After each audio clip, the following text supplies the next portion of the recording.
Welcome back to Worlds of Protheka audiobooks. And if this is your first time, be warned. Once you step into Protheka, you'll never want to leave. With beasts who will stop at nothing to protect the women they love, and women who are only just finding out what a real man can be, you'll lose yourself in the dark romance of these fantasy stories.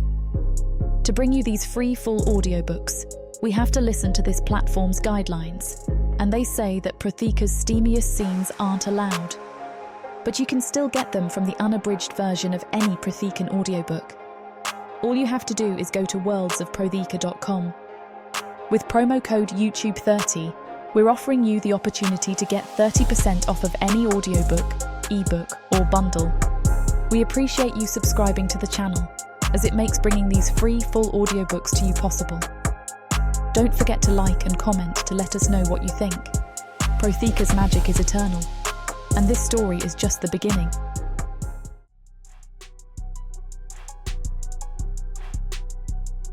Chapter 1. Silas. Pain is the first anchor. It is a sharp, methodical reality that cuts through the disorienting fog of unconsciousness. My right arm is broken, the bone grating with a sickening finality. Several of my ribs feel cracked, each breath a fresh agony. I force my eyes open, and the world swims into a blurry, mud-colored focus. I am not on a clean, rocky shore. I'm lying on a bed of jagged black rock, my lungs burning with seawater, my body a tapestry of fresh cuts from the wreck. My vision clears, and I see a sight that does not compute. The gentle peaks of the mountains are gone. Instead, half-sunken ruins of a vast and ancient city rise from a misty, gray sea, their toppled spires jutting from the waves like the skeletal fingers of a drowned giant. The memory of the storm crashes down on me, the impossible wave, the devourer in the clouds, the faces of my brothers as we were scattered into the abyss. The oath we swore, reunite and reach, find the crystals, is a bitter mocking echo in my mind. A living storm! I rasp, the guilt of physical weight. How could I not see it? I, the strategist, failed to account for such a thing. I have failed them all. The logical part of my mind, my shield and greatest weapon, begins its slow, painful inventory. Alive, I mutter, spitting out salt water. That is the first and perhaps only positive assessment. I'm on the shore of Nagaland, a land ruled by the isolationist and hostile Naga. I am wounded, alone, and my failure is a heavier burden than any injury. My mission, my purpose, is in tatters. Before I can succumb to the despair that threatens to drown me, my training takes over. First, reconnoiter, I order myself, the command a familiar anchor in the chaos. I begin a methodical search of the shoreline, my eyes scanning the debris for any sign of my brothers. I find splintered timbers from the Minotaur ship and a torn Osirian banner, but no bodies, no other survivors. Completely alone, I say to the empty shore. The thought brings a hollow ache of failure. Next inventory. My voice is a low growl, forcing routine over emotion. My ornate armor is gone, torn from me by the sea. My Osirian longbow, my most trusted weapon, is lost to the depths. Nothing. All gone. All I have left is a single, long-bladed dagger still sheathed at my hip, a small, sodden pouch of emergency supplies, and my own broken body. It is a grim accounting. The strategist in me calculates the odds of survival as dismally low. I turn my gaze from the sea to the strange, drowned city before me. It is larger than any city I have ever seen on Osiris, a sprawling necropolis of black stone and impossible architecture. It is a threat, a labyrinth of unknown dangers, but it may also be my only source of shelter. My mind, working out of pure, ingrained habit, begins to map the ruins, noting potential choke points, defensible positions, and escape routes. As the twin moons of Protheka begin their ascent, the city takes on a more menacing quality. The light fails, and the strange, alien landscape feels even more dangerous. I find a defensible position within the hollowed-out base of a toppled spire, a place where I can watch the shoreline and rest. This is the logical choice. Stay here. Heal. Plan, I tell myself, trying to ignore the gnawing ache of loneliness. As I'm about to settle in, I hear it. It is not the cry of a seabird or the whisper of the wind through the ruins. It is a woman's voice, singing a hauntingly beautiful and sorrowful melody that is carried over the water on the mist. The sound is so pure, so full of a defiant strength. It is utterly out of place in this landscape of death and decay. It cuts through the oppressive silence, a single point of light in the overwhelming darkness. My logical, cautious mind screams at me. It's a trap, I hiss. A siren's call. It is a lure meant to draw fools to their doom in this drowned city of monsters. Every instinct for survival, every lesson I have ever learned, tells me to stay hidden, to ignore the sound, to stick to my plan. But something deeper, an instinct I've always fought to suppress, a gut feeling I have never trusted, pulls me toward the song. With a curse, I abandon my carefully chosen shelter. Damn it all, I snarl into the mist. Damn my gut. I begin to move, not inland, but deeper into the heart of the treacherous, misty ruins, my every step guided by the beautiful and almost certainly fatal song. Chapter 2. Violet. The dream is always the same, a vast, starless sea, and a shadow that rolls across the waves, swallowing the light. It is a living darkness, a cold that leeches hope from the soul, and its presence whispers a promise of an end to all things. I wake with a choked gasp, my heart hammering against my ribs. The dream fades, but the reality is its own kind of nightmare. I am bound to a cold stone post in the centre of a Naga city's flooded plaza. The iron of the shackles is a familiar, biting weight on my wrists, the skin beneath them raw and bleeding. My gaze drifts from my chains to the evidence of past crimes scattered around the altar. Mounds of shells and pearls glint in the pale moonlight, mixed with the small, delicate and horrifyingly white glint of bones. I wonder about the girls they belong to. Did they scream? Or did they face their end with a quiet, dignified resignation? The memory of the Dark Elves is the cruelest cut of all. Their leader was beautiful, all sharp angles and silver hair, and his lies were even more so. I see his face in my mind, the silver serpent crest on his glove gleaming as he spoke to my father. "Your village will be remembered for this gesture," the elf captain had purred, his voice like honeyed wine. "Generations will speak of the girl whose courage forged an unbreakable alliance." "My courage?" I had asked then, a naive blush warming my cheeks. "Of course," he'd replied with a devastating smile that promised prosperity and honour. "The Naga are particular. They require a guest of unwavering spirit. They chose you specifically.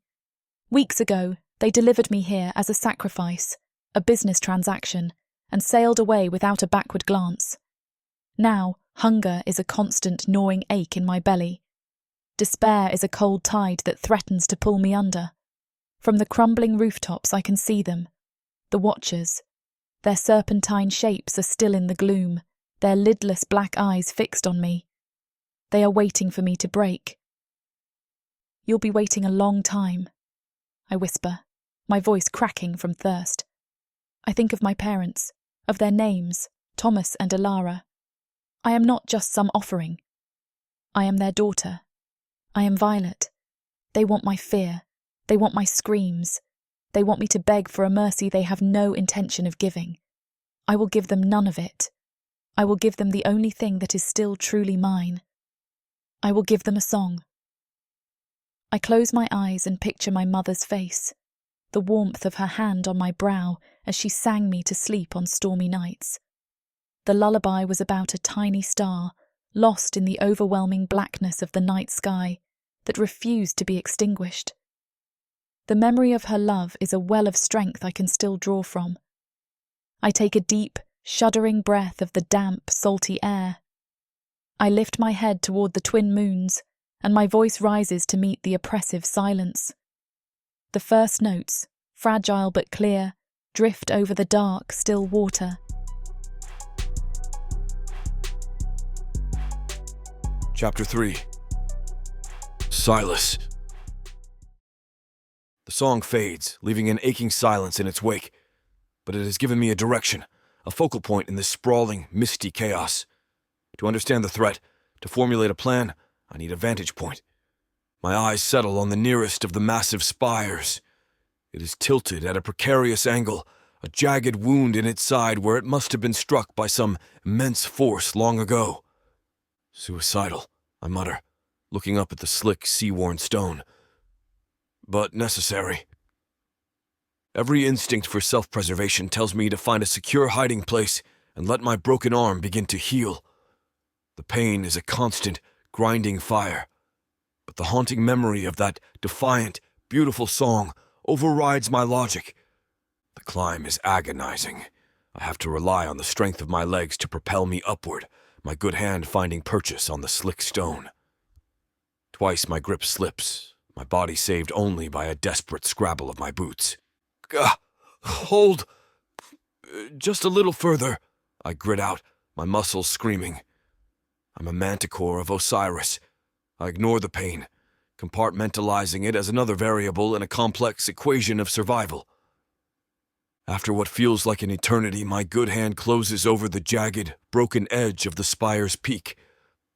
I haul my body up and lie for a moment on the flat, windswept surface, my heart hammering against my ribs. When my breathing has evened, I crawl to the edge and look down. The sight steals the breath from my lungs. From this height, the true, impossible scope of the Naga city is revealed. It is massive. A sprawling metropolis that stretches for miles, its grand temples and impossibly tall towers now half swallowed by the gray, hungry sea.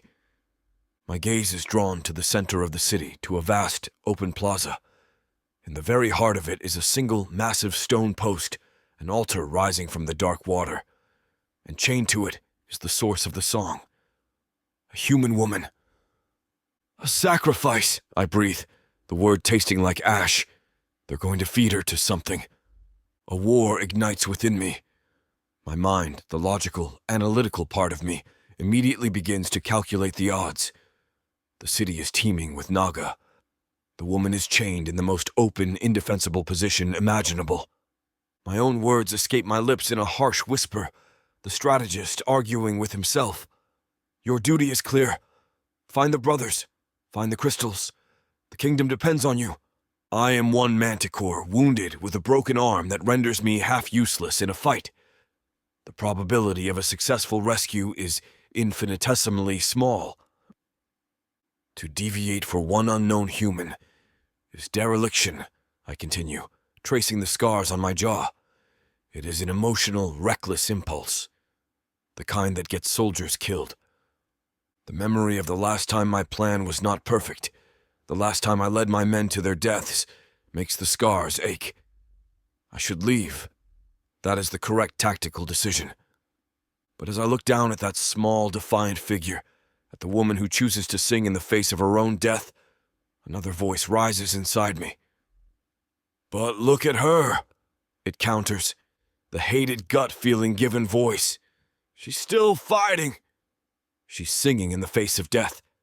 The odds are impossible! The strategist in me snarls aloud. It's suicide! And leaving her is a failure greater than any other, the gut feeling concludes, its certainty absolute and unshakable. The war is over. My hated gut feeling has won. I accept, with a grim finality, that I cannot leave her here to die. The strategist in my mind, having lost the argument over whether to save her, now fully engages on the problem of how. For the next hour I do not move. My eyes track the Naga patrols, timing their routes, noting their patterns. My mind becomes a living map, every alley, every submerged temple, every potential ambush point noted and analyzed. The mission is no longer about crystals or kings. The mission is her. As the last of the light fades, I finish my calculations. Your plan must be flawless, Silas, I murmur into the wind. With only one good arm, there will be no second chances. Chapter 4. Violet. With the light come the watchers. I see them surface one by one from the dark, murky waters that surround my altar. They are the naga, the serpent men who rule this watery graveyard. Good morning to you too, I say, my voice a dry croak. Come for the daily spectacle. They move with a silent, liquid grace, their long, powerful tails propelling them through the flooded streets. They take up their positions on the crumbling rooftops and broken archways that overlook my plaza. They do not speak.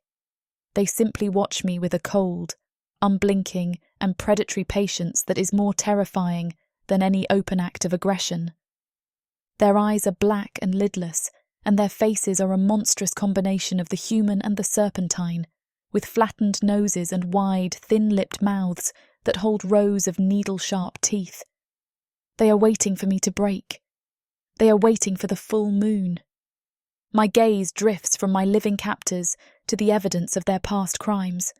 The altar is surrounded by the bones of those who came before me, picked clean by whatever horrors lurk in the deep water below. The small, delicate bones are a stark and horrifying testament to the fate that awaits me. What were your names? I ask the silent bones, the question a soft whisper on the salty air. Did you have families who still search for you? Did you fight? I see a small, tarnished locket lying half hidden among a pile of shells, and my heart aches with sorrow. That locket was a treasure to someone. It was a memory of a mother, a father, a lover. Now it is just another piece of refuse in this city of death, its owner long since devoured. This is a cycle of slaughter, a monthly ritual of blood and terror. And I am just the next link in the chain. The thought should fill me with a paralyzing despair, but instead, a cold, hard anger begins to build in my chest. Not just a nameless, faceless sacrifice, I declare to the empty plaza, my voice gaining a bit of strength. I am Violet. I am the daughter of Thomas and Alara. They will not erase me. They will not reduce me to a pile of clean-picked bones and a forgotten trinket. As the grey light of another miserable sunset begins to fade, I know I can no longer be silent. The naga are waiting for my spirit to break, for me to succumb to the hopelessness of my situation. They want to see me weep. They want to hear me beg. I will give them neither. Instead, I will give them a song. It is a conscious, deliberate act of rebellion. I take a deep, shuddering breath. I think of my mother, of the countless nights she sat by my bedside, her gentle voice chasing away the shadows with a simple, beautiful song.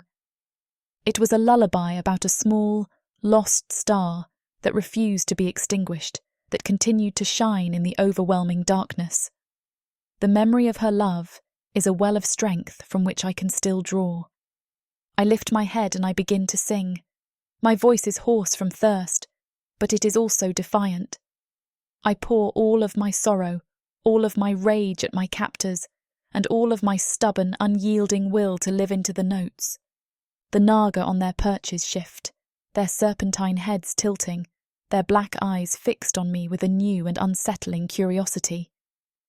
For a moment, my fragile defiance wavers. But as I sing the second verse, I notice a subtle shift in the atmosphere. It is no longer just the cold, predatory attention of the naga that I feel. There is something else. It is a focused, intense presence that is not one of my captors. It is a feeling of being listened to, truly listened to, by someone or something hidden in the deep shadows of the ruins. The presence I feel is not ghostly or ethereal. It feels solid, powerful, and very much alive. A wild, irrational hope, the first I have felt in weeks, sparks in my chest, a terrifying and beautiful companion to the fear. I do not know what is listening in the dark. It could be a new kind of monster, a horror even greater than the naga. Or it could be something else entirely. For the first time, I do not feel completely alone. Chapter 5. Silas. Her song fades, leaving a silence that is heavier and more menacing than before. I remain in the shadows of the toppled spire, my mind a battlefield. I should wait, I hiss to myself, the strategist in me presenting the facts with cold, brutal clarity. Heal. Gather intelligence. A compromised warrior is a dead warrior. The pain from my arm is a constant physical reminder of my vulnerability, a grinding throb that clouds my thoughts. To act now, in this compromised state, is a fatal error. But her voice! I whisper, the memory of it a haunting melody that refuses to be silenced by logic. It was the song of a warrior, a fierce refusal to be extinguished. It was the most courageous sound I have ever heard. The strategist in my head loses the argument. My plan for a slow, cautious recovery is abandoned. I must get a closer look, broken arm or not. I begin my approach, moving from the safety of the shoreline into the treacherous, half-flooded ruins of the city itself. Every step is a calculated risk, each movement sending a fresh jolt of fire up my broken arm. I move through the deep shadows cast by the crumbling towers, my manticore senses on high alert. The city is a maze, a death trap of submerged obstacles and unstable, ancient masonry. I hear the hiss of a naga patrol passing in the waterway below me and freeze, pressing my body flat against the cold stone until they have passed. They are confident in their domain, their movements lazy and arrogant. They are not expecting an intruder. The journey to the central plaza takes over an hour of tense, silent movement, and wading through chest-deep water that makes my arm throb with a deep, chilling ache. I reach the edge of the great plaza and find cover behind the remains of a massive, overturned statue of a serpent god. From here I can see her. She is even smaller than I had thought from a distance, her form slender and fragile-looking against the immense, brutalist stone of the altar. Her dark auburn hair is a tangled mess, her thin dress is in tatters, and her fair skin is marred with bruises and the raw, red marks of the shackles on her wrists. She is the picture of a victim, a broken thing waiting for the end. But then she lifts her head and I see her eyes. They are the color of the sea in a storm, flecked with gold, and they blaze with a defiant fire that is anything but broken. My gaze is drawn to the post she is chained to. It is covered in ancient, complex runes that glow with a faint, sickly green light. Prothecan binding wards, I murmur, my mind racing, of the oldest kind. Designed not just to restrain, but to suppress the will. I watch as a naga patrol glides through the plaza, their lidless black eyes sweeping over her with a cold indifference before they move on. They are so confident in their wards that they see no need for a heavy guard. This is another small advantage. Breaking these wards will require delicate, precise work with my dagger. It is a task that would be difficult with 2 good hands. With only one, it will be nearly impossible. My logical mind screams at me to retreat. "Turn away, you fool," I whisper harshly. "Your duty is to Osiris, to your brothers." But I cannot. I'm held captive by an unshakable, illogical pull toward the woman on the altar, a force that defies all strategy and reason. My mind searches for a logical explanation and finds only the old stories, the legends the elders tell of the true mate bond. "It can't be," I say, the words a denial of the sudden, soul-deep certainty flooding my senses. It is an instinct that overrides all logic, all training, all sense of self. For a strategist like me, a man who has built his entire identity on control, it is the most terrifying thing I have ever experienced. But my logic shatters. The legends are real. "She's mine," I say aloud, the words a revelation, a vow. The realization settles over me with the force of an earthquake. I know with an absolute and terrifying certainty what I must do. I will free her, I vow to the watching moons, even if it cost me the mission. even if it costs me my life. Chapter 6. Silas. This is my window. The Naga patrols are at their most sparse in the hours before moonrise, their arrogance making them believe no one would dare trespass here. I slip from my observation post behind the overturned statue and into the cold black water of the flooded plaza. The water is a shock, seeping into my clothes, but the cold helps to numb the throbbing pain in my broken arm, which I have crudely strapped to my chest. Cold, I hiss through my teeth. Good. Let it numb the pain. I move through the water, my steps slow and deliberate, my one good arm used for balance. Every movement sends a grinding protest from my broken bones. I am a warrior compromised, a strategist forced to account for his own critical weakness. I follow the route I've so carefully mapped in my mind, using the submerged rubble for cover. Twice I have to flatten myself against a wall, submerging myself completely in the foul, murky water as a naga patrol glides silently past. The effort of pushing myself up with one arm is immense, a silent, agonizing struggle. The final approach to the central altar is the most dangerous. It is a wide, open expanse of water with very little cover. I must time my final move perfectly. I wait, my body tense, my eyes fixed on the distant, glowing runes of the altar. The moment comes. With a silent push from my powerful legs, I propel myself through the water, reaching the altar and hauling myself onto the sea-worn stone. A gasp of pain escapes my lips as my injured side scrapes against the rock. I am here. She has not seen me yet. She is staring out at the ruins, her defiance a lower, more fragile flame up close. I can see the true depth of her exhaustion in the slump of her shoulders, the gauntness of her cheeks. She's holding on by a thread, and that thread is her own unbreakable will. My admiration for her deepens into something sharper, something more fiercely protective. Suddenly she begins to sing. It is not the loud, defiant song I heard from the spire. This is a soft, quiet version, a heartbreakingly private lullaby sung only for herself and the ghosts of the altar. It is the same melody, but now I can hear every thread of heartbreak, every note of sorrow.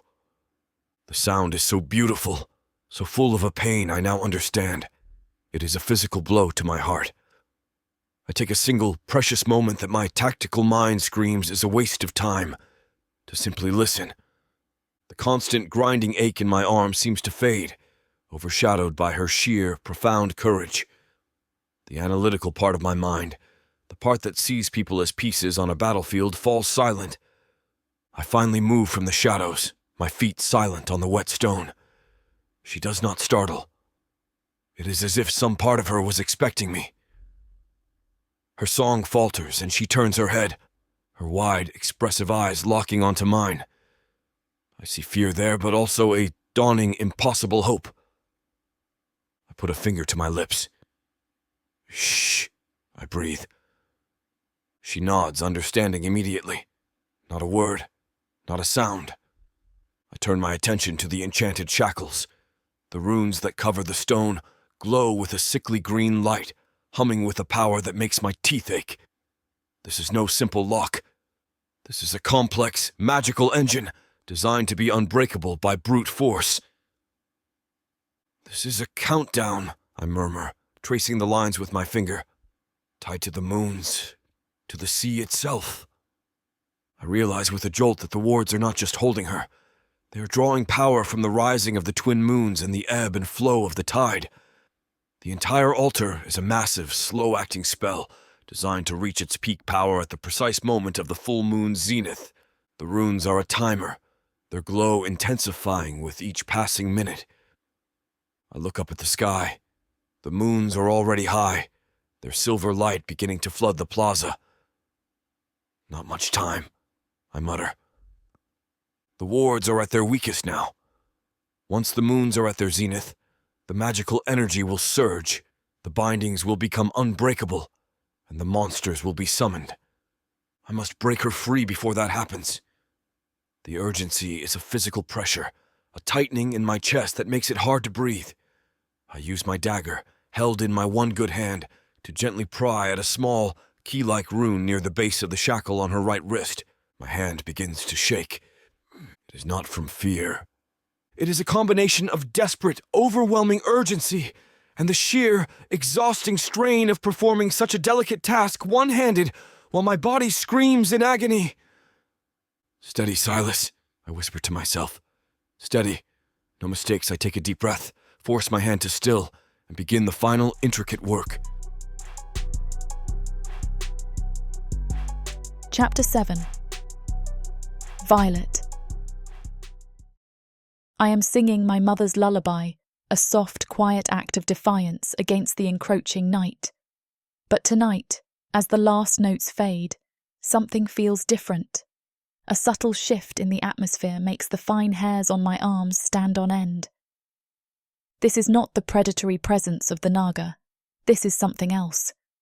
It is a focused, intense presence, a feeling of being watched by an intelligence that is neither reptilian nor cruel. "Who's there?" I whisper, my senses on high alert, my heart beginning to hammer against my ribs. He emerges from the deep shadow cast by the altar itself, rising from the wet stone with a silence that is utterly at odds with his immense size. My breath catches in my throat, a choked, silent scream. He is a monster, a creature from a nightmare, more beast than man. Oh gods! My first terrifying thought is that the creatures from the deep have come for me early. He is massive, standing well over 6 feet tall, with a lean, powerful build that speaks of a predator's strength. His skin is pale in the moonlight, and I can see deep, jagged scars along his jaw and neck. His features are handsome in a harsh, angular way, but it is the leonine grace of his movements, the retractable claws on his powerful hands, and the long whip-like tail that curls behind him that mark him as something utterly inhuman. He is a manticore, one of the mythical beasts from the stories I thought were just fairy tales. He takes a step closer, and a primal, instinctual fear courses through me. I press myself back against the cold, hard stone of the post, my shackles rattling with the force of my trembling. I am trapped. I am helpless. And a monster, far more terrifying than the naga, is now just a few feet away. This is it. This is the end. But he stops. He does not lunge. He does not snarl. He simply stands there, watching me. As I meet his gaze, my terror begins to recede, replaced by a profound confusion. His eyes are not the black, soulless pits of the naga, nor are they burning with a mindless, monstrous hunger. They are a pale, stormy grey, filled with an unmistakable, piercing intelligence. I see a deep, calculating mind at work. I see pain. And I see a fierce, focused intent that is directed not at me, but at the chains that bind me. This is not a mindless beast. This is a thinking being. You're not here to kill me," I whisper, the realization a dizzying shock. "The chains. You're looking at the chains. He is here to help me. I do not know who he is, or where he came from, or why he would risk his life in this city of monsters for a stranger. I only know that he is my only chance. My spirit, which has been braced for a defiant death, now latches onto this single, impossible sliver of hope. I will not scream. I will not beg. I will meet this strange, monstrous saviour on my own terms. I take a deep, shuddering breath, and with all the strength and will I have left, I whisper a single, desperate and powerful word. Please. He gives a single, curt nod, his pale grey eyes never leaving mine. He kneels before me, and I can feel the warmth radiating from his body, a stark and wonderful contrast to the deathly cold of the stone. He reaches out, and I flinch, my body instinctively recoiling. But his hand, with its dangerous-looking claws, does not touch me. It goes to the enchanted shackle on my wrist. As his claws gently brush against the cold iron, I feel a jolt, a surge of clean, wild power that radiates from him. It is not the cruel magic of the dark elves, nor the ancient reptilian magic of the naga that hums from the runes on the post. It is something else entirely, something primal and honourable and fiercely alive. He power in him calls to the last, flickering ember of my own life force, and I feel a warmth spread through my veins. He begins to work, his attention focused entirely on the complex glowing runes of the ward. And as I watch him, as I feel the steady, powerful thrum of the life force that radiates from him, I do something I have not allowed myself to do since the day I was taken from my home. I allow myself to hope. Chapter 8. Silas. My attention is fixed on the glowing runes. Her quiet, hopeful pleas echoes in my mind, a command more powerful than any from my king. I begin the work, my tail lashing once behind me, a silent, instinctual motion of readiness for the battle to come. I'm not just breaking a lock, I'm dismantling a magical engine of death, and I know it will fight back. I start with the shackle on her right wrist, my fingers tracing the complex, interlocking patterns of the first and outermost ward. A suppression ward, I mutter. Clever. Weaken the victim before the end. I find the keystone of the ward, a small, pulsing symbol of a coiled serpent. There, the heart. I place the tip of my dagger against the precise center of the rune, a difficult task with one hand, my body angled awkwardly to get the proper leverage. I close my eyes, focusing my own innate manticore energy, a small spark of the pure Osirian magic that is my birthright. I channel that energy down my good arm, through the dagger, and into the rune. The ward reacts with a violent, silent scream. Jolt of cold, hostile magic surges up the blade and into my arm, causing a fresh, grinding pain to erupt from my broken arm strapped to my chest. I grit my teeth, refusing to cry out. The entire altar hums with a low, menacing thrum, a sign that the deeper magic has been disturbed. But I do not relent. I push my power against it, a battle of wills fought on a microscopic, magical scale. For a moment, nothing happens. Then, with a faint, crystalline crack, the glowing green line of the rune goes dark. The first ward is broken. With the first layer of magical defense gone, I can now address the physical shackle itself. It is a thick, heavy circlet of pitted, sea-worn iron, still enchanted to be far stronger than ordinary metal. Brute force alone may not be enough. I need to find its weakest point. I run my fingers over its surface, my touch surprisingly delicate, and I find it. A small, almost invisible fracture near the hinge. "Brace yourself," I say, my voice a low growl. Her eyes are wide, fixed on my hands, her breath held in a silent, prayerful suspense. I position my retractable claws, sharp and hard as obsidian, on either side of the fracture. I clench my jaw and put all of my manticore strength into a single, focused, explosive effort. The muscles in my shoulder and back bunch, and with a guttural roar, I wrench the iron apart. The shackle groans, resists for a heart-stopping second, and then snaps with a loud ringing crack that echoes across the silent plaza. Her right arm is free. She lets out a choked, ragged sob of pure, unadulterated relief, her newly freed hand immediately coming up to cradle her raw, bleeding wrist. "One down," I breathe, moving immediately to the second shackle. This one is different. The runes that encircle it are more complex, their sickly green light brighter, more aggressive. This is the core of the spell. As I touch it, the entire altar begins to vibrate, the stone beneath my feet humming with a threatening power. Small cracks begin to spiderweb across the surface of the plaza around us. To break it may be to bring the whole place down upon our heads. I have no choice. The moons are climbing higher, and I know my time is running out. I find the final keystone, a far more intricate rune of a stylized, monstrous maw. This is not a ward I can simply disrupt. This one must be shattered.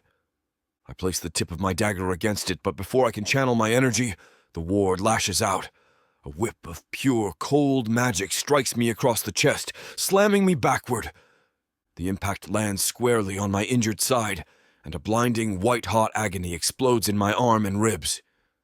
I stagger back to my feet, my vision swimming with black spots, a strangled gasp of pain escaping my lips. The pain is immense, but the sight of her, still chained, still a victim, is a more powerful motivator. I place myself in front of her, shielding her with my own form from the angry energy pulsing from the rune. I raise my dagger again, my hands slick with a mixture of sweat and seawater, my entire being focused on the final decisive act. With a roar of pure, defiant will, my remaining energy pours into the dagger. The final rune pulses with a blinding, furious light, resisting with a power that threatens to shatter my blade and my bones. For a long, agonizing moment, it is a stalemate. Then, with a sound like 1,000 panes of glass shattering at once, the rune explodes in a shower of green sparks. The final binding is broken. The oppressive magical hum that filled the air is gone, and the heavy enchanted chains fall from her wrist, clattering loudly on the stone. She is free. The realization hits me with a sense of triumph, but her body, completely spent and no longer held up by the magic of the post, collapses. I catch her before she falls, the movement sending a fresh, grinding wave of agony through my broken arm, but I hold fast. I have done it! I have saved her! The moment of triumph is instantly shattered. The breaking of the final ward has triggered the alarm. A deep, resonant boom, like a massive, ancient bell, echoes from the heart of the altar. And in response, from the dark waters all around us, from the submerged temples and the flooded streets, a sound rises to meet it. A sound like 1,000 serpents hissing at once, a chilling, unified cry of rage and alarm that echoes like war drums in the sudden, terrible silence. We are free, but we are now the one and only target of the entire city. Chapter 9. Violet. The Naga's cry echoes across the plaza, a shrill, piercing sound that is answered by a chorus of hisses from the surrounding ruins. I pull Violet deeper into the submerged temple, the darkness of the ancient structure swallowing us whole. What was that? What did it say? She whispers, her voice tight with fear as we stumble through the dark water. It said the hunt has begun, I reply, my voice a low growl. Stay close. Do not make a sound. The routes I so carefully mapped in my mind are now our only lifeline. I must be fast, but I must also be precise, a task made infinitely more difficult by the constant throbbing fire in my broken arm. One wrong turn, one misstep, will lead us into a dead end. We move through a labyrinth of submerged corridors and vast pillared chambers. The water is chest deep in some places, and I am forced to support her with my good arm, leaving me with no hand free for my weapon. Where are we going? She asks, her teeth chattering from the cold. Up, I say, my focus on the path ahead. We have to get out of the water. This is their domain, not ours. The sounds of the naga hunt, the thrashing of their powerful tails in the water, their sharp, hissing commands to one another, grow louder, closer. They are converging on this temple. My head is a mess of calculations, assessing every shadow, every potential ambush point. This is my element. Not the chaos of a living storm, but the cold, hard geometry of a battlefield. Violet clings to my good arm, her breathing shallow but controlled. I can feel the tremors of fear that run through her, but she does not make a sound. She trusts me. The weight of that trust is a heavier burden than any mission. We emerge from a collapsed section of the temple wall into a wide, flooded street that is more like a canal. The far side offers a path that leads upward, away from the water, but to get there, we must cross a 50-foot stretch of open, moonlit water. It is a calculated risk. It is our only path. We are halfway across the water swirling around my waist when they emerge. 3 naga hunters, their serpentine bodies rising from the dark water, their black, lidless eyes fixed on us with a cold, murderous hunger. There is no time for a new plan. "Behind me! Now!" I snarl, shoving Violet behind me, my dagger in my one good hand, my body a shield between her and the enemy. My broken arm is a useless, agonizing liability. I cannot parry with any real strength. I must rely on speed, precision, and the environment. I use my good arm to shove a large, floating piece of temple debris directly into the path of the first naga. It crashes into the stone, its hiss of fury giving me the second I need. I pivot, my dagger flashing in the moonlight. I do not aim for the naga's tough, scaled chest. I calculate the angle, the trajectory, the weak point. My blade sinks deep into the soft, unprotected flesh under its jaw. It gives a gurgling shriek and sinks beneath the water. I am already moving, intercepting the second attacker. I cannot block his spear thrust. Instead, I duck under it, the movement sending a jolt of pure fire through my broken ribs. I use my tail as a weapon, its hard, bony tip whipping around and cracking against the naga's knee, buckling its leg and sending it off balance before I drive my dagger home. The third lunges past me, aiming for Violet. I roar and throw myself in its path, my one-handed block clumsy but desperate, turning its spear aside just long enough for me to end it. The silence that follows the brief, brutal fight is deafening. I stand in the middle of the canal, my breath coming in harsh, ragged gasps, the water around me stained with naga blood. My broken arm screams in protest, and a deep, aching exhaustion begins to settle into my bones. This was not a victory. It was a messy, desperate improvisation. A fight I only survived because our enemies were overconfident. The main force of the naga hunt will not be so foolish. I turn to Violet. She is staring at me with terror and utter, undisguised awe. I wonder what she truly sees. A powerful protector, or a desperate man on the verge of collapse. I do not have time to dwell on it. The sharp, piercing cry of a naga warhorn echoes from the direction of the central plaza, a signal that our position has been reported. It is answered by a chorus of hisses from all around us. "They know where we are," I say, my voice grim. "We have to move. To stay down here is a death trap." I look up. The dark skeletal spires rise up into the night sky. That is our only chance. On the high, dry levels of the upper ruins, their advantage will be lessened. My advantage will be increased. A new, clear objective forms in my mind, a singular focus that cuts through the pain and the exhaustion. We must reach higher ground before dawn. I find what I am looking for, a massive, crumbling staircase that seems to lead up the side of a partially collapsed temple. It is a treacherous, vertical path, but it is a path that leads up. "This way," I say, not waiting for a reply. I take her hand and I begin to climb. The hunt is on, and our only hope for survival lies in the dark, misty heights of the city above. From the depths of the darkness of Prathika, Or clawing up from the realms of fantasy. come the most fearsome beasts you have ever seen. These monsters are done watching from the shadows. Now, as they step into the light, something unexpected grips them. Something even they can't fight off. Love, Vampires. demons, Dark elves. gods. Minotaurs. Creatures of light and dark. They will protect their mates. Do whatever needs to be done. Morally grey heroes who will burn the world to protect the women who love them. 10 audiobooks. Fall into over 60 hours of fantasy romance. 20 ebooks. Over 1 million words of these brutes who will protect their women. Even if they might destroy themselves in the process. Get the immersive Prathika Fantasy Romance Bundle. For 80% off, right now, dive into Prothika at a once-in-a-lifetime discount. The first bundle to offer both ebooks and audiobooks on worldsofprathika.com. Prathika's magic is eternal, and this romantasy bundle will make it endless. Chapter 10. Silas. The Naga's cry echoes across the plaza, a shrill, piercing sound that is answered by a chorus of hisses from the surrounding ruins.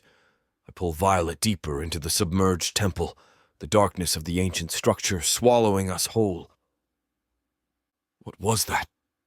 What did it say? She whispers, her voice tight with fear as we stumble through the dark water. It said the hunt has begun, I reply, my voice a low growl. Stay close. Do not make a sound. The routes I so carefully mapped in my mind are now our only lifeline. I must be fast, but I must also be precise. A task made infinitely more difficult by the constant throbbing fire in my broken arm. One wrong turn, one misstep, will lead us into a dead end. We move through a labyrinth of submerged corridors and vast, pillared chambers. The water is chest-deep in some places, and I am forced to support her with my good arm, leaving me with no hand free for my weapon. Where are we going? She asks, her teeth chattering from the cold. Up, I say, my focus on the path ahead. We have to get out of the water. This is their domain, not ours. The sounds of the naga hunt, the thrashing of their powerful tails in the water, their sharp, hissing commands to one another, grow louder, closer. They are converging on this temple. My head is a mess of calculations, assessing every shadow, every potential ambush point. This is my element, not the chaos of a living storm, but the cold, hard geometry of a battlefield. Violet clings to my good arm, her breathing shallow but controlled. I can feel the tremors of fear that run through her, but she does not make a sound. She trusts me. The weight of that trust is a heavier burden than any mission. We emerge from a collapsed section of the temple wall into a wide, flooded street that is more like a canal. The far side offers a path that leads upward, away from the water. But to get there, we must cross a 50-foot stretch of open, moonlit water. It is a calculated risk. It is our only path. We are halfway across, the water swirling around my waist when they emerge. 3 naga hunters, their serpentine bodies rising from the dark water, their black, lidless eyes fixed on us with a cold, murderous hunger. There is no time for a new plan. Behind me! Now! I snarl, shoving Violet behind me, my dagger in my one good hand, my body a shield between her and the enemy. My broken arm is a useless, agonizing liability. I cannot parry with any real strength. I must rely on speed, precision, and the environment. I use my good arm to shove a large, floating piece of temple debris directly into the path of the first naga. It crashes into the stone, its hiss of fury giving me the second I need. I pivot, my dagger flashing in the moonlight. I do not aim for the naga's tough, scaled chest. I calculate the angle, the trajectory, the weak point. My blade sinks deep into the soft, unprotected flesh under its jaw. It gives a gurgling shriek and sinks beneath the water. I am already moving, intercepting the second attacker. I cannot block his spear thrust. Instead, I duck under it, the movement sending a jolt of pure fire through my broken ribs. I use my tail as a weapon, its hard, bony tip whipping around and cracking against the naga's knee, buckling its leg and sending it off balance before I drive my dagger home. The third lunges past me, aiming for Violet. I roar and throw myself in its path, my one-handed block clumsy but desperate, turning its spear aside just long enough for me to end it. The silence that follows the brief, brutal fight is deafening. I stand in the middle of the canal, my breath coming in harsh, ragged gasps, the water around me stained with naga blood. A broken arm screams in protest, and a deep, aching exhaustion begins to settle into my bones. This was not a victory. It was a messy, desperate improvisation, a fight I only survived because our enemies were overconfident. The main force of the naga hunt will not be so foolish. I turn to Violet. She's staring at me with terror and utter, undisguised awe. I wonder what she truly sees, a powerful protector or a desperate man on the verge of collapse. I do not have time to dwell on it. The sharp, piercing cry of a naga war horn echoes from the direction of the central plaza, a signal that our position has been reported. It is answered by a chorus of hisses from all around us. They know where we are, I say, my voice grim. We have to move. To stay down here is a death trap. I look up. The dark, skeletal spires rise up into the night sky. That is our only chance. On the high, dry levels of the upper ruins, their advantage will be lessened. My advantage will be increased. A new, clear objective forms in my mind, a singular focus that cuts through the pain and the exhaustion. We must reach higher ground before dawn. I find what I'm looking for, a massive, crumbling staircase that seems to lead up the side of a partially collapsed temple. It is a treacherous vertical path, but it is a path that leads up. "This way," I say, not waiting for a reply. I take her hand and I begin to climb. The hunt is on, and our only hope for survival lies in the dark, misty heights of the city above. Chapter 11. Violet. Every step is an agony. My body, which was held in a state of unnatural stillness for weeks, now screams in protest at every movement. My leg muscles, atrophied from disuse, feel like they are being torn to shreds with each step I take up the crumbling temple staircase. My lungs burn, and a dizzying weakness threatens to overwhelm me. I stumble, my boot slipping on a patch of wet, slimy stone.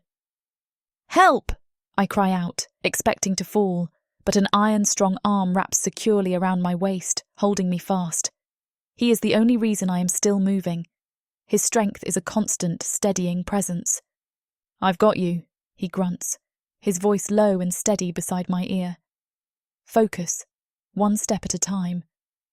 "I'm trying," I whisper, ashamed of my weakness. "I'm slowing you down." "Slowing down is better than falling," he says, his tone clipped and practical. "Now, move." A deep, burning shame washes over me. I am a liability, a fragile piece of cargo he is forced to drag along while our enemies close in. The defiant woman who sang at the altar feels like a distant memory, replaced by this weak, trembling creature. But my pride is a fierce, hot thing in my chest. I will not be a burden. He does not treat me as if I am weak.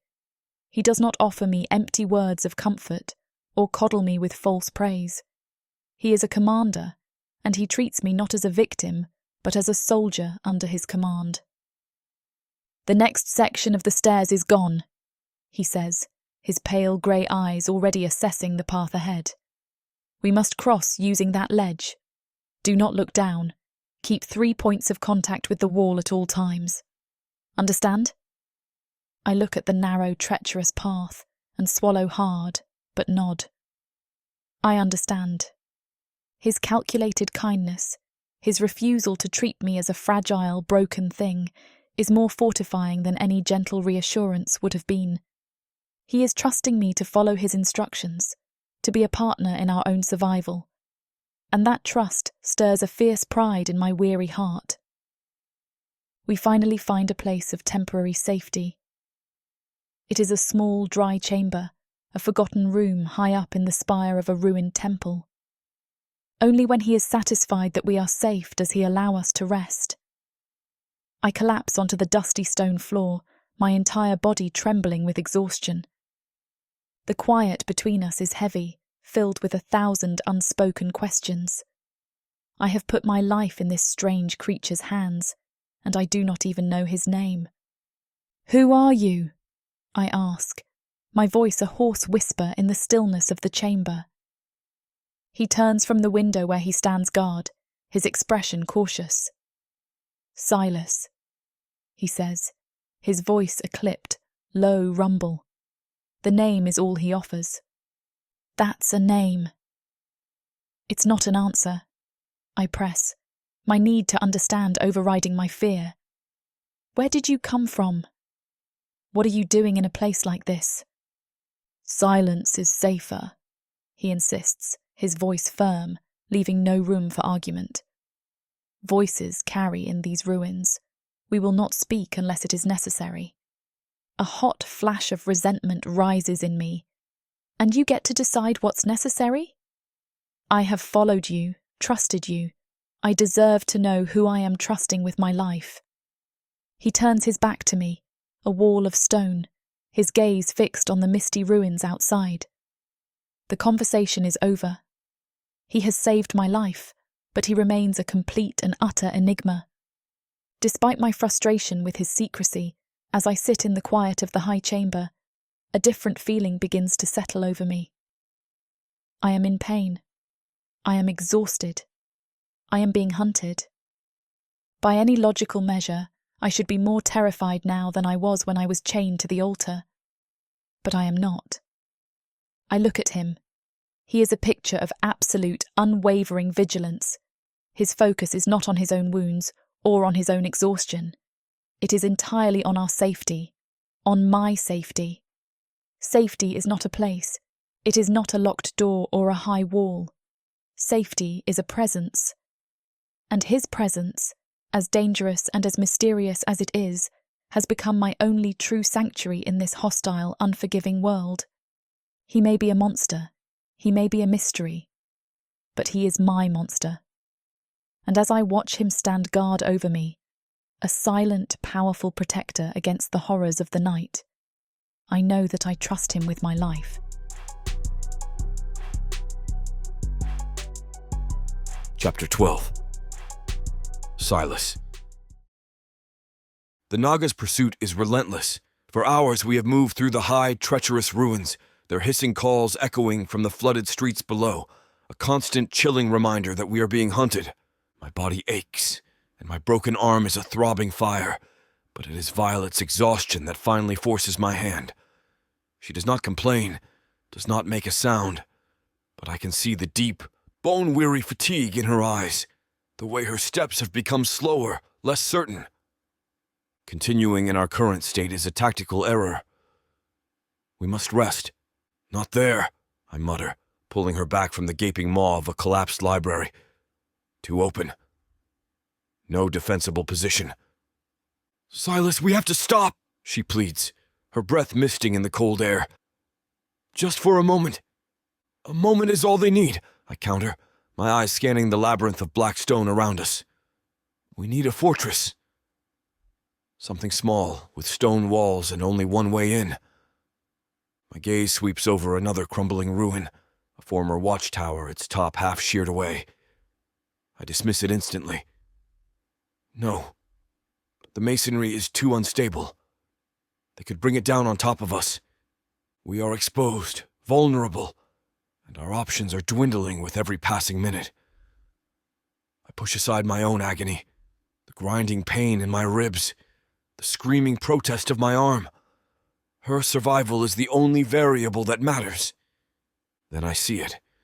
It is a small, half-submerged temple, its entrance almost completely obscured by a recent rockfall. It is a dangerous choice, a place the Naga would consider sacred, but its very obscurity may be our greatest advantage. There, I say, pointing with my chin. They will not think to look for us on their own holy ground. Their arrogance is a weapon we can use against them. I help her through the narrow opening, the simple act of moving the smaller rock sending a fresh spike of blinding pain through my broken arm. We find ourselves in a small, remarkably dry antechamber. The air is stale, thick with the smell of ancient dust and the faint, briny scent of the sea. I immediately go to work, my strategist's mind assessing the space for its defensive capabilities. The entrance is a natural choke point. There are no other exits. We are, for the moment, safe. I find a large, fallen block of stone, nearly the height of my chest. "Help me with this," I grunt. Together we manage to shove and pivot the heavy stone into the gap of the entrance, a crude but effective barrier that will slow any assault. The effort leaves me dizzy and breathless, my vision swimming with black spots for a moment.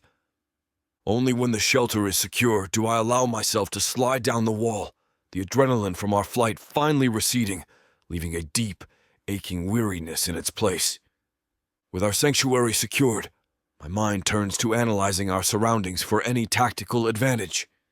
The antechamber is small, but its stone walls are covered in elaborate, faded carvings that writhe and coil in the gloom.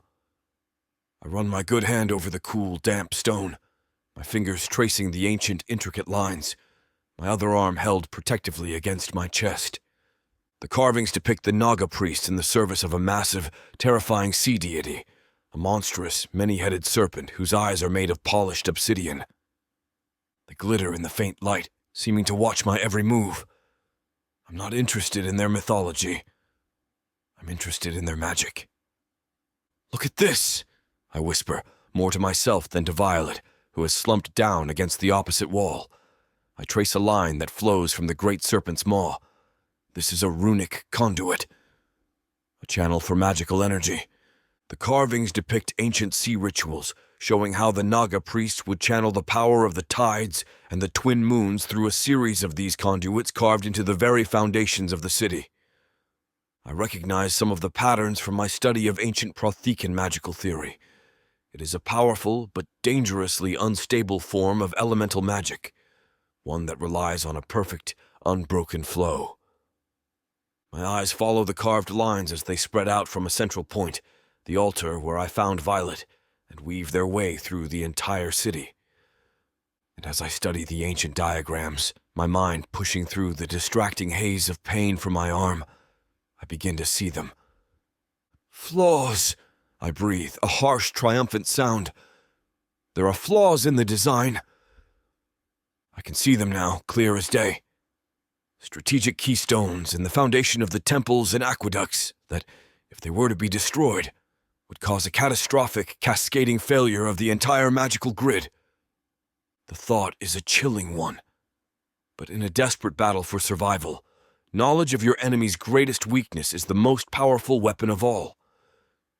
I turn from my study of the walls and look at Violet.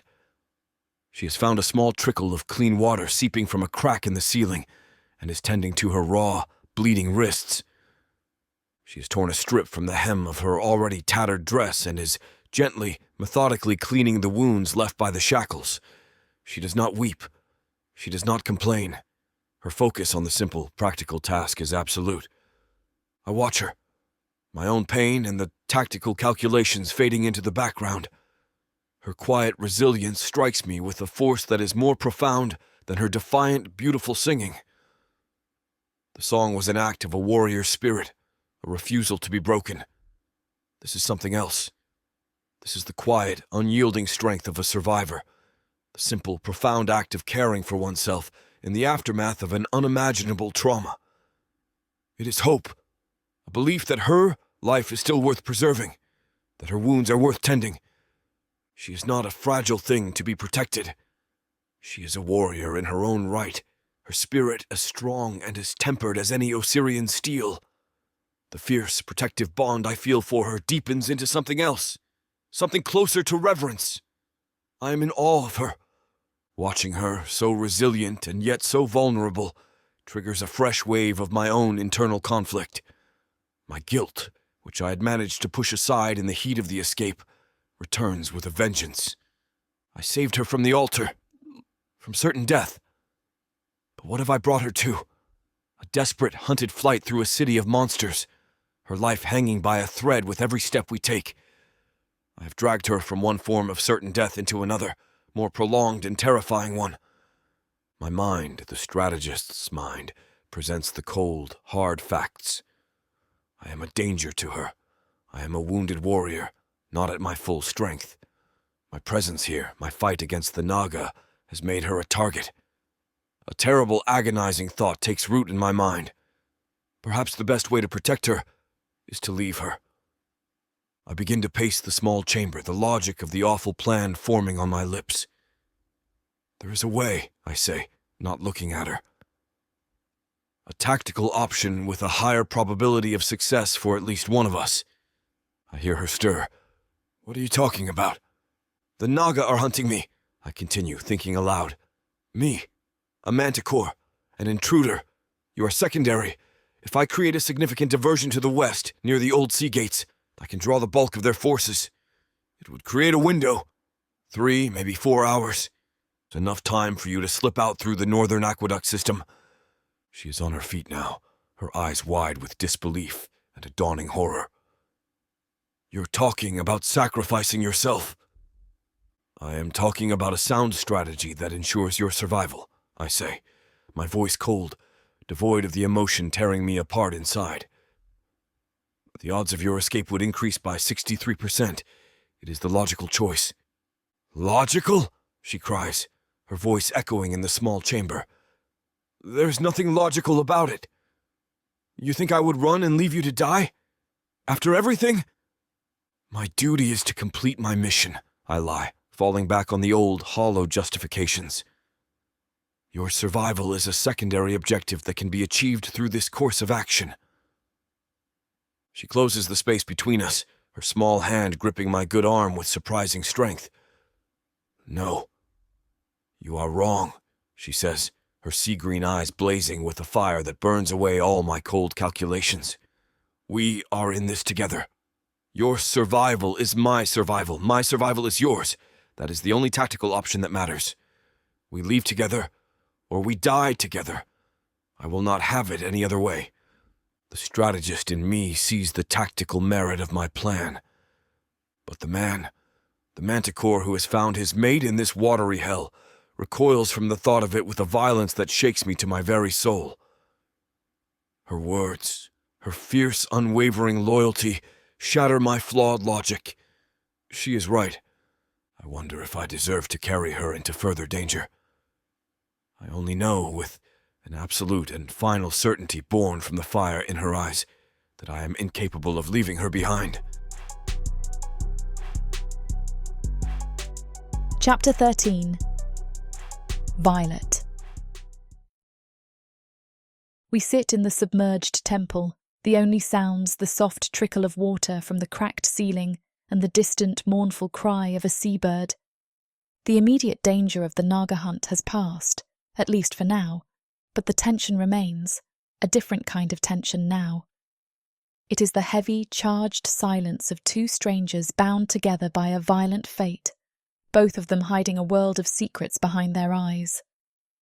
The adrenaline that fueled me through the fight and the climb has faded, leaving a deep, bone-wearying exhaustion in its wake. But my mind will not rest. It churns with 1,000 questions, a desperate need for answers that is as gnawing as the hunger in my belly. I have put my life, my trust, in the hands of a creature I know nothing about, and I can no longer bear the weight of the silence. It feels more suffocating than the deep water we just escaped. I look at him where he sits, cleaning his long, sharp dagger with a strip of cloth torn from his tunic. He is a study in controlled, coiled energy, a predator at rest, but never truly relaxed.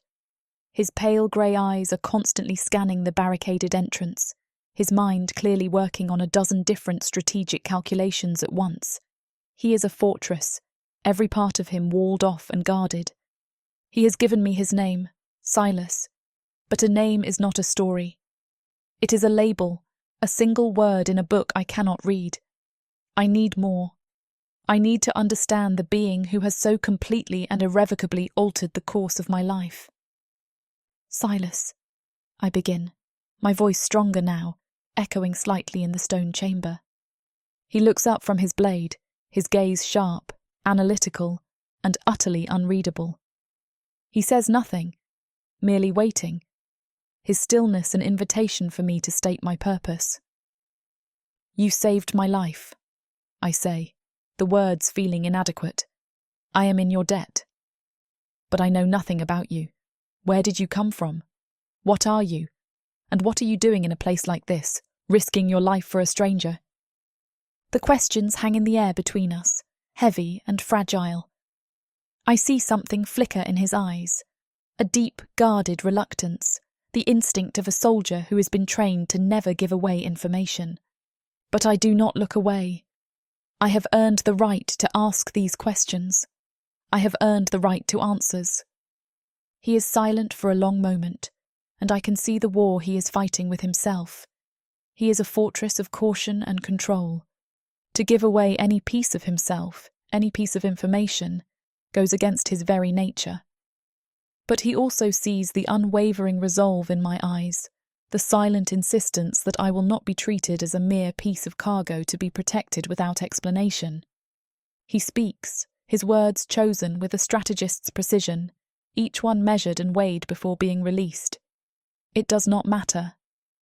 What matters is that we are safe for now. It matters to me, I counter, my voice firmer than I expected. I need to know who I am trusting. He lets out a slow breath, his gaze drifting away from me and toward the ancient carved walls of our sanctuary. I come from a land very far from here, he says, his voice a low, rough thing. An island, protected from the rest of this world. He evades the question of what he is, and I know better than to press it again. I was on a mission for my king, travelling with others, he continues, his gaze becoming distant, haunted. We were shipwrecked in a storm, an unnatural one. It took my ship. It took my brothers. I washed ashore on this coast by a cruel chance. Finding you, this city, it was an accident.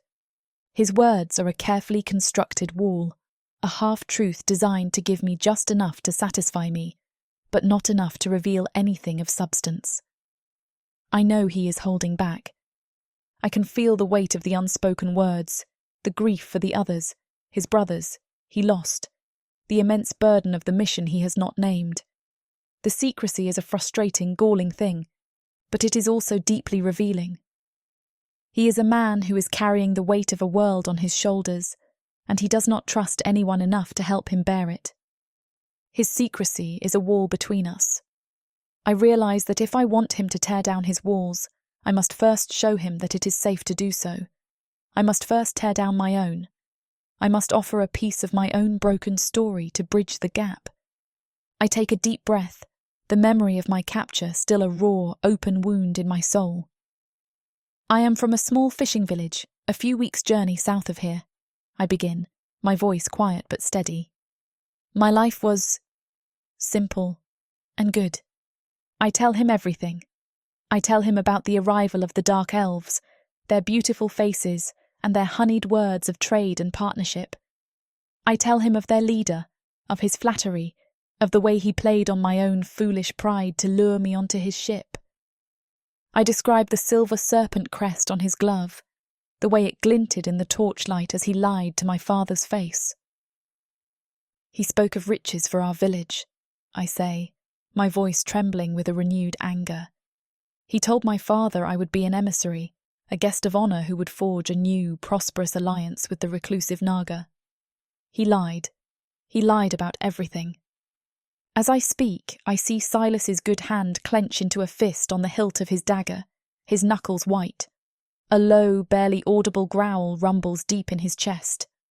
I tell him of the moment their masks of civility dropped, the moment their beautiful faces turned into the cruel, arrogant sneers of predators who have successfully trapped their prey. They told me I was a tribute, I say, the word tasting like poison. A peace offering to the Naga, to keep their sea monsters from disrupting the elven shipping lanes. They dragged me from my home, from my family, and brought me here. They chained me to that post and sailed away, leaving me to die. The act of telling the story, of giving voice to the betrayal and the horror, is a painful but cathartic thing. It is the first time I have told anyone what happened. And as I speak, I see something in his pale grey eyes that is not pity. It is a cold, hard, and murderous rage. The rage in his eyes is a terrifying and strangely comforting thing. He is angry for me. He is angry at the injustice of what was done to me. In his anger, I feel seen. I feel validated. The silence that follows my story is one of a shared, quiet understanding. He may not have told me his secrets, but he has listened to mine. He has honoured my pain with his own quiet fury. I look at him, this strange, monstrous creature who has become my unlikely protector. I have one last confession to make, the most difficult of all. I had accepted it, you know. I say, the words are raw and difficult truth. I had accepted that I was going to die. I was just trying to choose the manner of my end, to die with defiance rather than in terror. I was ready to die. I was just trying to choose how. On my feet, singing, not screaming in the dark. My voice trembles, but I force myself to meet his gaze, to be unflinching in my honesty. I had made my peace with it, I say, and then you came. The words hang in the air between us, a confession of terrifying truth. He did not just save my life. He reignited my will to live, a much more complicated and frightening thing than a simple, defiant death. He has given me back a future I had already surrendered, and I do not know what to do with it. His expression is unreadable, but for a fraction of a second I see it. In the depths of his stormy grey eyes, a raw, unguarded emotion, a vulnerability so profound it takes my breath away, shines through before he can hide it behind his strategist's mask. But it is too late. I have already seen it. I have seen the man beneath the monster, and he is just as lost as I am. Chapter 14. Silas. The fragile peace of our sanctuary is shattered by the sound of a naga war horn. It is not the shrill cry of a lone hunter, but a deep, resonant blast that echoes through the very stone beneath us, a clear and chilling signal. It is the sound of an army mobilizing. "What is it?" Violet asks, her voice a sharp whisper as she scrambles to her feet. "They've found us," I say, my voice a low growl. "Or they're about to." "Get away from the entrance, now." I am instantly on my feet, my good hand gripping the hilt of my dagger, my body a shield between her and the barricaded entrance. My mind, which had allowed itself a brief and foolish respite, snaps back into a state of high alert. Every calculation, every plan I had begun to formulate for a quiet escape is now obsolete. The variables have changed. The enemy is closing in, and our time in this temporary shelter has just run out. I move to a small crack in the stone wall, the one I had used to watch the city, and peer out. What I see turns my blood to ice. Naga warriors are swarming the area, their serpentine bodies gliding through the water with a new and deadly purpose. They are moving in tactical formations, a perfectly executed pincer movement designed to cut off all escape from this temple. Their scales glitter like wet obsidian in the gloom, their long spears held at the ready. I see commanders, larger than the others, their heads adorned with cruel-looking crests of bone, hissing sharp, clipped orders that the warriors obey without hesitation. "Look," I murmur, gesturing for her to join me at the crack. "Pincer formation." They're boxing us in. 2 units from the east, 1 from the south. They're disciplined. This isn't a random hunt anymore, Violet. This is an extermination. They are not just hunters. They are a disciplined and relentless army, and we are their one and only target. Panic is a luxury I cannot afford. Fear is a variable that must be controlled, compartmentalized, and discarded. I force my mind to work, to see past the overwhelming threat and find the solution, the single viable path to survival that must exist within this equation of death. "We can't go back the way we came," I say, my voice a low, rapid-fire recitation of tactical calculations, the familiar rhythm of it a small comfort against the chaos outside. "The lower levels are a death trap. They will have every exit covered. We have to go up, higher." My eyes scan the ruins, looking past the immediate threat of the temple, and toward the larger landscape of the city. And then I see it. It is a long, high structure, a collapsed aqueduct that runs like a stone spine through the upper levels of the city, a skeletal bridge leading out of this watery hell. It is a desperate, dangerous path, almost completely exposed. But it is a path that leads away from the water. It is our only way out. "There," I say, pressing my finger against the grimy stone. "That is our objective." The aqueduct. Violet is beside me, her eyes following my gesture. I can see the fear on her face, the way she swallows hard as she takes in the impossible distance and the treacherous terrain between us and our goal. But I can also see the determined set of her jaw. She is not a liability. She is a soldier in this fight, and she deserves to know the plan. To survive this, I will need her to be more than just a follower. I will need her to be a partner. I pull the tip of my dagger from its sheath and begin to sketch a crude map in the thick dust on the stone floor, the familiar act of strategic planning focusing my mind. The route is treacherous, I say, my eyes still fixed on the path ahead, my mind mapping it in real time. They will expect us to stay low, to use the flooded streets for cover. We will do the opposite. We will go up. We will be exposed, but we will have the advantage of higher ground, an advantage I intend to use, even with one arm. I trace a line with my blade. The main naga force is converging on this temple's lower levels. We will use the rockfall on the eastern side to climb to the second level of the Grand Ossuary.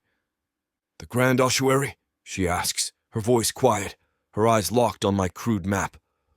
What is that? A tomb, I reply without looking up. Vast, full of pillars and crumbling mausoleums. Good cover, but a maze. Can't get lost in there. From there, a collapsed spire forms a bridge to the old market district. It will be a difficult crossing, especially for me, but it is the most direct route. I continue, my mind a whirlwind of angles of pursuit, potential ambush points, and calculated risks. Once we are in the market, we can set a trap. The main archway is unstable. A single well-placed strike should be enough to bring it down, cutting off our pursuers at least for a time. That will give us the window we need to reach the aqueduct. I pause, my plan laid bare. It is a desperate, dangerous gamble, a plan with 1,000 things that could go wrong. I expect her to be frightened, to question the immense risk. I do not expect the quiet, analytical question she asks next. The spire that forms the bridge, she says, her voice steady, her finger tracing the line I drew in the dust. You said the crossing would be difficult for you. Why? Is it unstable? Her question catches me completely by surprise. It's not the question of a frightened victim seeking reassurance. It is the question of a strategist, a tactician, a mind that is not just listening to my plan, but actively analyzing it, testing it for flaws. I turn to look at her, and in the dim light of the temple I see not just bravery, but a sharp, undeniable intelligence that I have only just begun to appreciate. A strange sense of pride stirs in my chest. Yes, I admit, it is too unstable. It may not hold both our weights at once. We must cross one at a time. I lay out the final part of my strategy, the part I had been dreading. I will go first. I am faster and can draw their fire if they have archers in position. Once I'm across, I will provide covering fire from the far side while you cross. No, she counters immediately, her voice firm, absolute. My head snaps up. That's illogical, Silas, she says, her use of my name a sharp, intimate thing. You are the better fighter, but you are wounded, and you are heavier. The spire is far more likely to collapse under your weight, especially if you are moving quickly. I am smaller and lighter. I have a greater chance of making it across without causing a collapse. Her logic is a cold, sharp blade that cuts through my own protective instincts. I want to argue, to insist on taking the greater risk myself. It is my duty to protect her. It's too dangerous, I say, my voice a low growl. You are not a scout. She takes a step closer, her sea-green eyes locking onto mine, her gaze unwavering. And you are not a fool, she says, her voice softening slightly, but losing none of its steel. You are a strategist. You know my plan is the better one. It minimizes the risk and maximizes our chances of success. You have to trust me. I stare at her, stunned into silence. She is right. Her plan is the better one. It is the more logical, the more tactically sound choice. And she has come to that conclusion in a matter of seconds, seeing the flaw in my own plan that my pride and my fierce, protective need to shield her had blinded me to. In that moment, she is no mere survivor, no mere partner. She is a weapon, a brilliant, analytical mind that sees the battlefield with a clarity that rivals my own. You are right, I say, the words a quiet admission of defeat and a profound declaration of respect. The realization settles over me with the force of a revelation. I'm not alone in this fight in any sense of the word. I have an ally. And I find, to my own surprise, that I do not just want her to survive. I crave her input. I crave her mind. Together, we might just be able to win. Chapter 15. Violet. We put our new plan into action. Silas leads me from the high temple room back down into the watery labyrinth. My trust in him is a small, steady flame that pushes back the darkness. He has a plan. He is a strategist. And I am no longer a passive victim, a piece of cargo to be extracted. I am a part of his plan. The thought is a shield, a strange and powerful comfort against the fear that still gnaws at the edges of my mind. We move through a series of submerged chambers, ancient halls of worship and forgotten libraries, the water a frigid black mirror that reflects the crumbling ceilings above. The water level rises steadily, from my ankles to my knees and then to my chest. The cold is a shocking, life-sapping thing, and my tattered dress does little to protect me from it. My body, still weak from my long imprisonment, begins to tremble violently, but I bite my lip and force myself to keep moving, to keep up with his steady, relentless pace. "Stay low," Silas whispers, his voice a low rumble that is absorbed by the oppressive silence.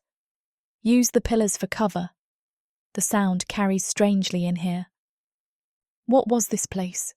I ask, my own voice a hushed breath as we wade past what was once a grand scriptorium, the pulped remains of ancient scrolls floating like pale ghosts in the dark water.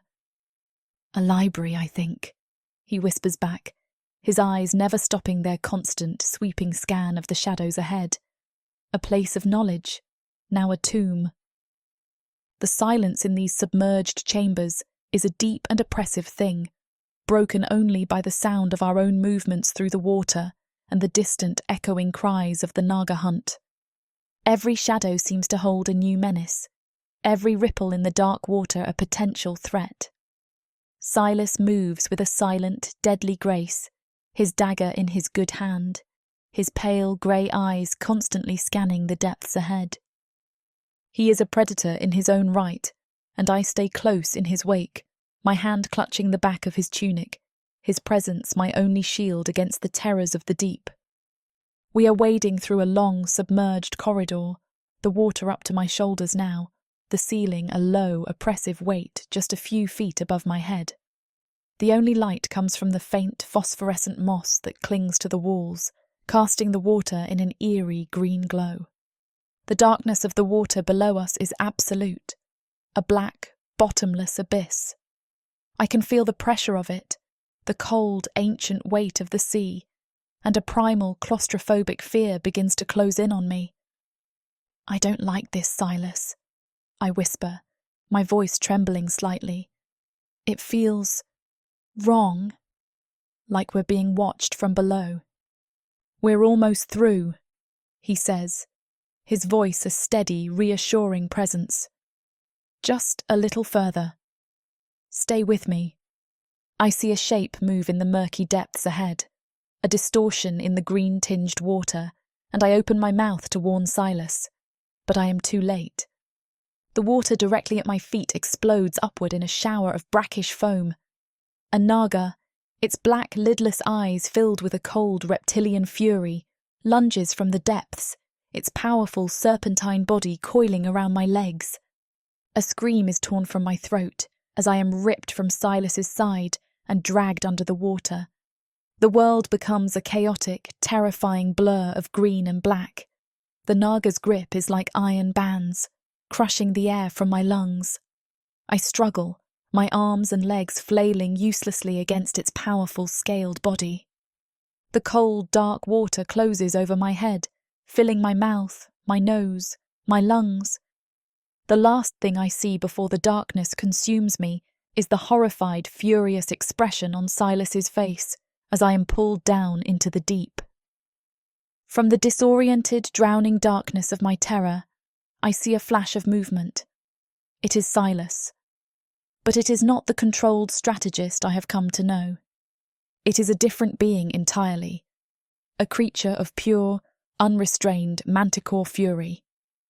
A savage, guttural roar echoes through the water, a sound that is not just a challenge, but a promise of death. He is upon the naga in an instant, a blur of pale skin and black, slashing claws. He does not fight with tactics. He fights with the savagery of a beast protecting its mate. His claws tear through the naga's tough, scaly hide, and a cloud of dark blood fills the water around us. The naga, in its shock and pain, loosens its grip on me, and I am suddenly free. Strong arms encircle me, and Silas kicks off from the bottom, propelling us toward the surface with a powerful surge of his legs. We break the surface, and I take a huge, ragged, life-giving breath, my body convulsing as I cough up the foul, salty water from my lungs. He drags me from the water onto a small, dry ledge in an adjoining chamber, his movements urgent and rough. I collapse onto the stone, shivering violently, the terror of the attack and the deep, biting cold of the water leaving me a weak, trembling mess. He is kneeling over me, his hands on my shoulders, his claws still extended, steadying me against his chest. He is a terrifying and beautiful sight, a savage guardian angel whose only concern in the world is me. I am shaking, my teeth chattering uncontrollably.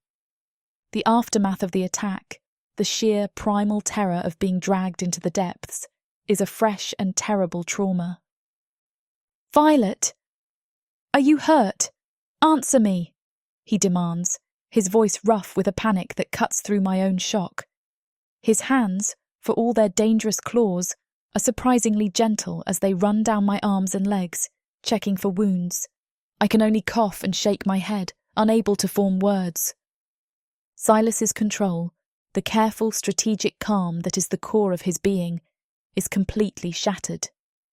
He looks from my trembling form to the dark, blood-stained water where the naga disappeared, and a low, savage growl rumbles deep in his chest. "You cannot die," he snarls, his voice a raw, ragged thing I have never heard before. His pale grey eyes, usually so cool and analytical, are now blazing with a fierce, possessive fire as they lock onto mine. "You cannot die," he repeats, his grip on my shoulders tightening, as if to physically hold me to the world of the living. "Not now. Not when I have finally found you." His words are a shock, a jolt that cuts through the fog of my own fear and exhaustion. They are not the words of a kind rescuer or a reluctant protector.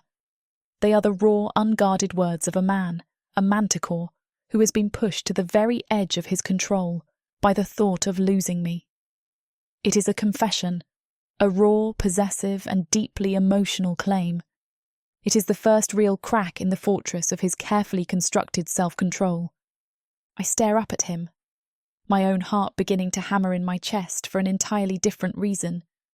The raw, desperate need in his voice, the fierce, protective fire in his eyes, they strike deeper than I am ready to admit.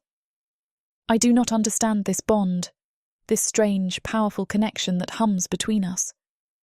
I only know that his words, his raw, unguarded confession, have changed everything. Earth is pretty much a desolate wasteland since the orcs came over from Protheka, and being a woman, the best you can hope is to be someone's property. Now, after my curvy body catches Korthar's eye, he'll claim me, and I'll serve him, in any way he pleases. You're mine now. Listen to this story and more when you get the complete Orc Warriors of Protheka audiobook and ebook bundle. 40 books, 19 audiobooks, 19 ebooks. You even get 1 free novella and 1 free audiobook. All for a shocking 90% off. Protheka's magic is eternal, and the complete Orc Warriors of Protheka bundle will bring over 100 hours of that magic to you.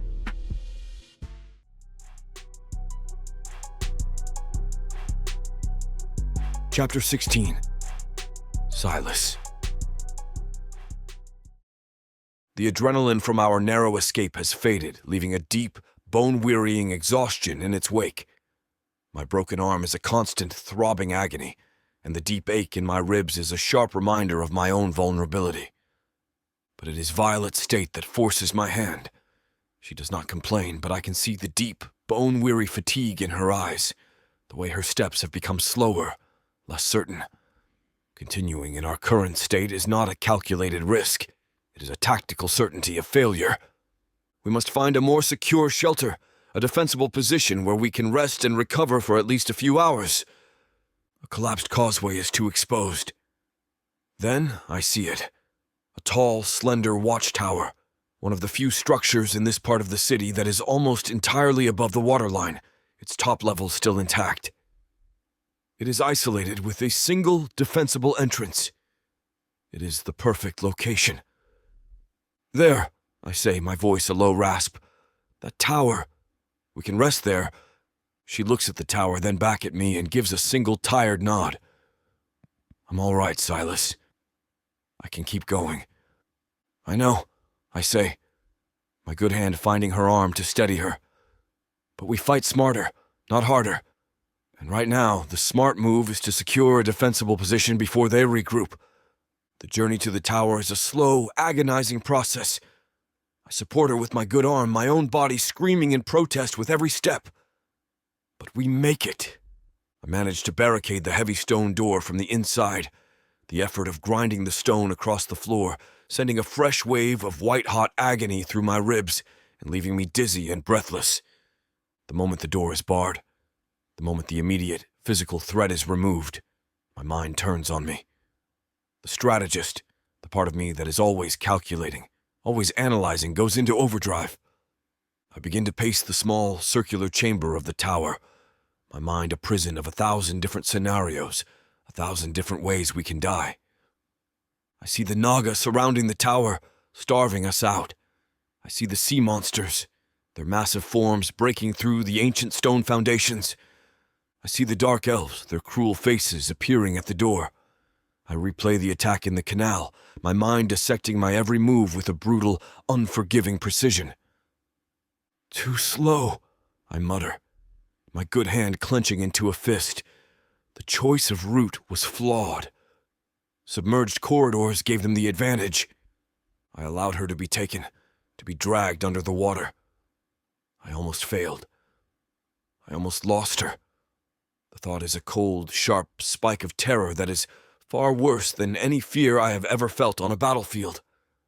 I map out every possible escape route from this tower, and I find a flaw in every single one. I plan every potential ambush, and I find a weakness in every defensive position. The guilt from my past, from the disastrous battle that gave me these scars, bleeds into my present calculations, creating a feedback loop of anxiety and self-doubt. Every choice I make is tainted by the memory of my past failures. The faces of the soldiers I lost flash before my eyes. Gideon, his confident grin wiped away by a look of shocked betrayal. Cale, so young, calling for his mother. They died because my plan was not perfect. "I'm sorry," I whispered to their ghosts. "I'm so sorry." My mind, my greatest asset, has become my own personal torturer. I am so lost in the prison of my own mind that I do not notice her moving until she is standing directly in my path. I stop pacing, my head snapping up. She is no longer the shivering, exhausted woman I helped up the stairs. There is a new strength in her posture, a quiet calm within her.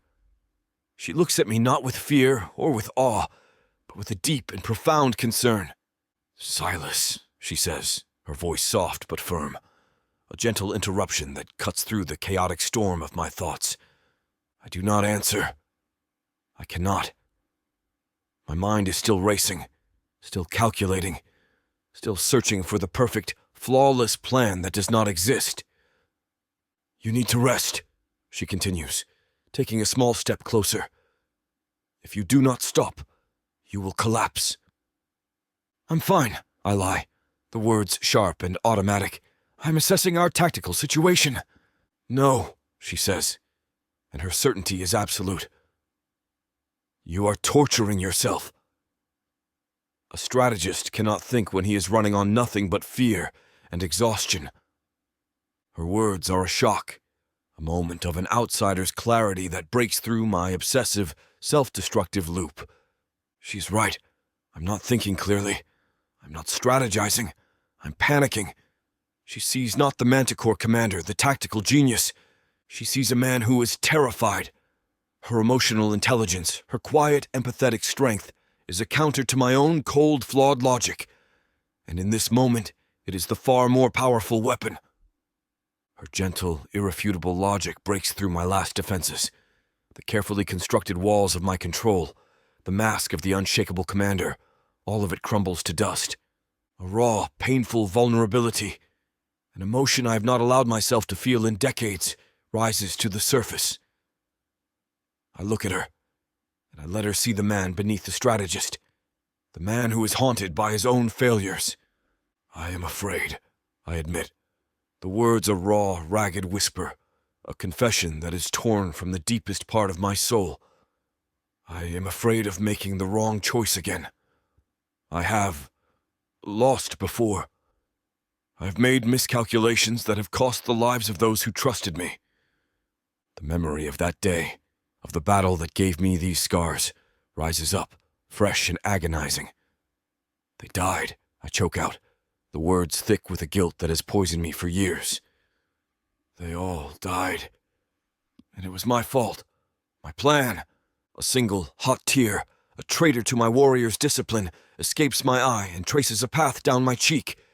Violet does not offer empty words of comfort. She simply closes the space between us. Her small, gentle hands come up to cup my face, her thumbs brushing away the tear. She holds my scarred face, her gaze unwavering, her touch an absolute acceptance of the broken thing that I am. Then, we will not let you be lost again, she says softly, her voice a promise, a vow. We will fight together. Chapter 17. Violet. I am back on the shoreline of black glassy sand. The colossal form of the storm shadow rises from the starless sea, its body a churning void of living darkness. In my previous dreams, it was a distant, observing entity, a silent god of destruction. But tonight, it is different. It is closer. Its form is more defined, a towering skeletal shape beneath the roiling shadows, and its terrible star-like eyes are fixed on me with a focused, personal interest. I am frozen in place, a helpless observer of my own terror. The shadow glides toward me, its movement utterly silent, the black sand smoking and dissolving where it passes. It stops just a few feet away, a mountain of absolute oblivion that blocks out the entire sky. The cold it radiates is not a physical thing, but a spiritual one, a cold that leeches the very hope from my soul. I feel small, insignificant, an insect before a god. Then it speaks, its voice not a sound, but a thought pressed directly into the deepest, most secret parts of my mind. It is a whisper that sounds like the grinding of ancient stones and the vast empty loneliness between the stars. And it whispers my name. Violet. The sound of my own name, spoken by this impossible ancient being, is a violation so profound it shatters the dream. I wake with a strangled cry, my heart hammering against my ribs. The terror of the dream is a cold, physical thing, clinging to me like a shroud. I am in the high, dark chamber of the abandoned tower, the air still and cold, but my body is drenched in a sweat. The sound of the shadow whispering my name is still echoing in my mind. Silas is already awake. He is standing by the arched window, a silent, imposing silhouette. Every muscle in his body is tense, a coiled spring of readiness. He has been keeping watch all night, a tireless, vigilant guardian. He turns as he hears my cry, his pale grey eyes immediately finding mine in the darkness. He sees the terror on my face, and he is at my side in an instant, his movements silent and swift. "What is it?" he asks. "Did you hear something?" I shake my head, my whole body trembling. A dream, I say. The shadow. The storm shadow. It was different this time, Silas. It was close, and it spoke to me. It said my name. I am terrified that it's real, I confess. The words a raw admission of my deepest fear. Not just a nightmare. I am terrified that it knows who I am. He does not dismiss my fear. He listens, his expression growing grim, his pale grey eyes intent. He takes my terror seriously, and in doing so, he gives it a strange and unexpected validity. He looks from my terrified face to the dark, mist-shrouded city outside the window, his mind clearly working, analysing this new, impossible variable. He is a commander facing a new and unknown enemy, an enemy that can attack us even in our sleep. The thought is a terrifying one, but his reaction to it is a strange and profound comfort to me. He is not afraid. He is calculating. If it is real, he says, his voice a calm, steady anchor in the storm of my fear, then it is an enemy. And all enemies, no matter how powerful, have weaknesses. A shadow is just an absence of light. It can be fought. He looks back at me, his gaze direct and unwavering. It may be a new kind of warfare, he continues, one fought in the mind. But it is still warfare. It will have rules. It will have patterns. It can be understood. And anything that can be understood can be defeated. His reassurance is not a soft, emotional comfort. It is the cold, hard logic of a strategist. And in this moment, it is exactly what I need. He is not offering me platitudes. He is offering me a plan. His practical, strategic reassurance is a balm to my terrified soul. He has taken my greatest fear and turned it into a tactical problem, a solvable equation. The terror that has been gripping me begins to recede, replaced by a new, fragile sense of resolve. He is not afraid, and with him by my side, I do not have to be either. A new level of quiet, intimate trust settles between us in the dark chamber. I watch him as he turns back to the window, his vigil resuming. I find myself studying the lines of his back, the powerful muscles beneath his worn tunic, the deep, old scars on his neck. I do not understand this strange, powerful pull I feel toward him. Is it simply gratitude for my rescue? Is it the simple, desperate need of a survivor clinging to her protector? Or is it something more? I do not have the answer. I only know that the thought of being without him, of facing the darkness of this world alone again, is now an unbearable one. Whatever this connection is, whatever its source, I know with a quiet, unshakable certainty that I have no intention of resisting it. He is my ally, my commander, my only anchor in this terrifying new world. I move from my bed of furs and come to stand beside him at the window, our shoulders almost touching. We stand in a comfortable silence for a long moment, two soldiers on a shared watch. And then, as if by its own volition, my hand brushes against his. The contact is a small, simple thing, a brief touch of skin against skin, but it is charged with 1,000 unspoken words. Neither of us pulls away.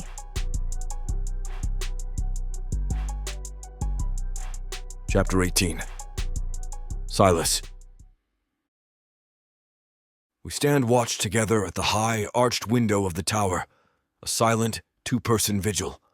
The fear from her nightmare has subsided, replaced by a quiet, steady resolve that seems to radiate from her, a warmth that pushes back against the cold stone of our shelter. For days I have viewed her as a distraction, a high-risk variable that has thrown every one of my careful calculations into chaos. But as I stand beside her now, her presence a calm and steady anchor in the storm of my own thoughts, I realize the truth. She is not a distraction. She sharpens my focus. I need her by my side, I say, not realizing I am talking out loud. You think so much you can't even keep your thoughts inside your head. My brother, Korvac, would likely say if he were here. Her courage in the face of her own mortality. Her quiet resilience. Her sharp, tactical mind. They are not weaknesses that I must protect. They are assets. Her presence does not dull my senses. It heightens them. I'm more aware of the sounds of the city, more attuned to the subtle shifts in the mist, more vigilant than I have ever been in my life. The need to protect her has honed my strategic mind to a razor's edge. I can no longer deny the bond between us. It is not a weakness. It is a weapon. It is a primal connection that has transformed me from a solitary, guilt-ridden survivor into a warrior with a singular, all-consuming purpose. But what of the brothers? I whisper to no one but my own guilt. My mission to find my brothers, my duty to my king. They have not disappeared, but they have been recontextualized. To succeed in those missions, I must first succeed in this one. I must keep her alive. The silence in the tower is a heavy, intimate thing. The sounds of the hunt have faded. We are safe in our high stone sanctuary. We stand side by side, our shoulders almost touching, our gazes fixed on the moonlit ruins below. The quiet companionship between us is a new and unfamiliar feeling for me, a man who has always found solace in solitude. But I do not find it uncomfortable. I find it grounding. My eyes are drawn from the city to her. The pale light filters through the window, catching the vibrant dark auburn of her hair and the determined line of her jaw. She is beautiful, but it is not her beauty that holds me captive. It is her strength, the unbreakable spirit that shines from her sea-green eyes. An overwhelming urge and instinct rises within me. It is the simple, profound need to touch her, to confirm that she is real, that we are both still alive in this city of death. Slowly, tentatively, I lift my good hand. I see her tense for a fraction of a second, her body still conditioned to expect cruelty. But as my fingers gently touch her cheek, she does not flinch. She does not pull away. Instead, she leans into my touch, her eyes fluttering shut for a moment, a soft, quiet sigh escaping her lips. The feeling of her warm, soft skin against my calloused, scarred hand is a revelation, a moment of profound and quiet connection that shatters the last of my carefully constructed defenses. Her simple, trusting acceptance of my touch breaks through the last of my restraint. A low growl rumbles in my chest, a sound of a desperate, possessive need I have kept chained for what feels like a lifetime. I close the small space between us, my other arm, the broken one, held carefully at my side. I cup her face in my hand, my thumb brushing against her lower lip, and then I kiss her. The kiss is hard and desperate, an outpouring of all the fear, the protective fury, and the deep, undeniable longing I have been suppressing since the moment I first heard her song. It is a raw, claiming act, a desperate affirmation of life in the face of the death that surrounds us. And she meets my desperation with her own, her small hands coming up to clutch at my tunic, her body pressing against mine. For a moment there is no strategy, no guilt, no past, no future. There is only this. There is only her. But as quickly as the fire ignited, the cold, harsh reality of my situation comes crashing back down on me. My mission, my brothers, my king, my past failures. The guilt is a sudden, icy torrent that extinguishes the flame. I pull away from her, my breath coming in harsh, ragged gasps, the conflict of physical, tearing pain in my chest. I have no right to this. I have no right to her.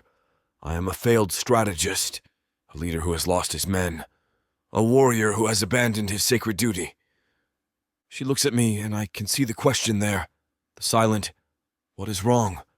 that I cannot bring myself to answer. I cannot, I say. I feel her move closer, her warmth a tempting, dangerous solace at my back. "If I keep you close," I continue, the words a confession of my deepest fear. "If I allow myself this, I may lose sight of the mission." "What mission?" she asks, her voice soft, pleading. "What is so important that it makes you fear this?" "Please, Silas, let me understand. This is the moment.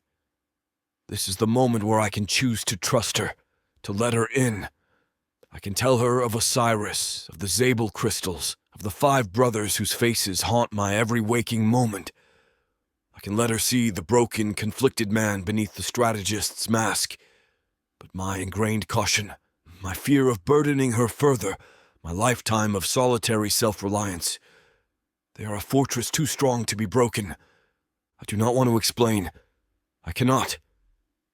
It does not matter, I say, my voice cold, distant, a wall of stone slamming down between us. Chapter 19. Violet. The rejection is a sharp, a cold slap in the face after the raw, desperate heat of his kiss. For a moment, my own fear and insecurity threaten to overwhelm me. I should retreat. I should accept the boundary he has so clearly drawn. But as I look at his back, at the tense, coiled muscles of a man who is clearly at war with himself, I see not a rejection, but a desperate, terrified plea. He is not pushing me away. He is trying to run. He is trying to retreat into the cold, safe fortress of his logic, of his mysterious mission. But I won't let him. I have spent weeks as a passive victim, my fate decided by others. I will not be passive now. I will not let his fear, a fear I am only just beginning to understand, dictate the terms of this fragile, powerful connection between us. I close the space between us in 2 quick, silent steps. I press my body against his back, my arms wrapping around his waist. He goes rigid at my touch, a low, warning growl rumbling in his chest. I ignore it. I press my cheek against the rough fabric of his tunic and hold on tighter. "You don't get to do that," I whisper. "You don't get to kiss me like that, like I am the only thing in the world that matters, and then hide behind the walls of your secrets. No." He turns in my arms, his intention clearly to push me away, to re-establish the distance between us. But I do not let him. I meet his movement, my hands coming up to cup his scarred face, and I kiss him again.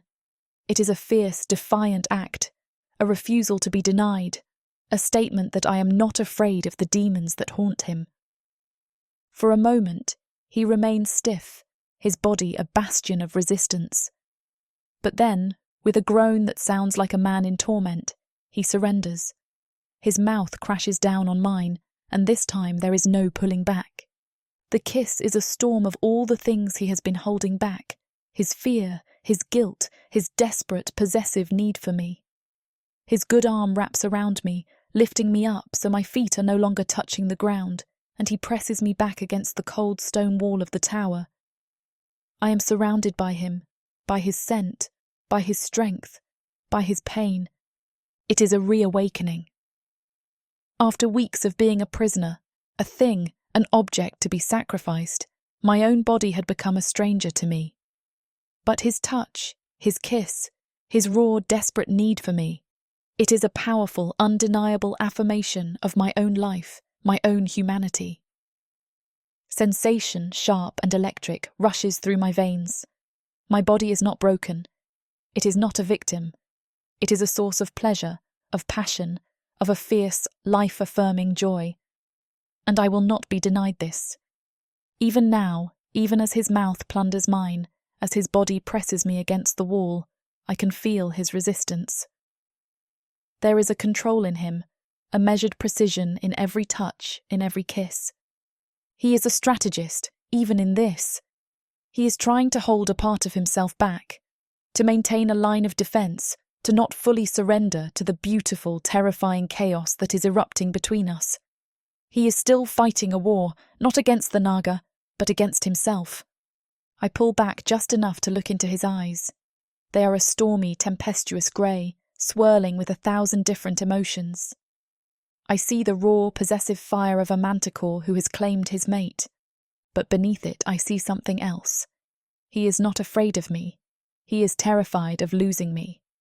That is the mission he spoke of. That is the true source of his conflict. I see the man beneath, the warrior beneath the commander. I see the man who is so haunted by his past failures, by the comrades he has lost, that he believes the only way to keep me safe is to not allow himself to fully love me. He believes that his love, his attachment, is a weakness, a fatal flaw in his strategic calculations.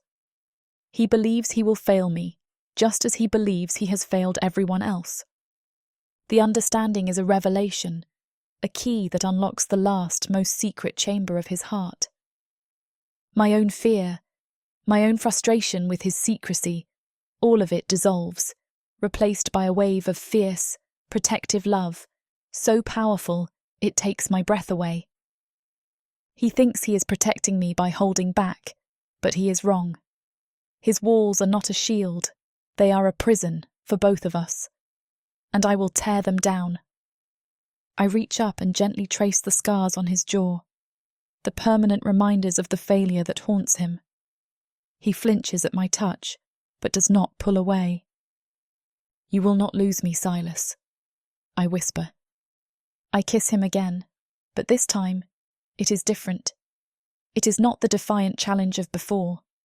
It is a kiss of profound and absolute reassurance. I am not another soldier he will fail to protect. I am his partner. I am his equal. We will face the darkness of this world together. He shudders in my arms, a long, deep tremor that runs through his entire body. And then the last of his resistance breaks.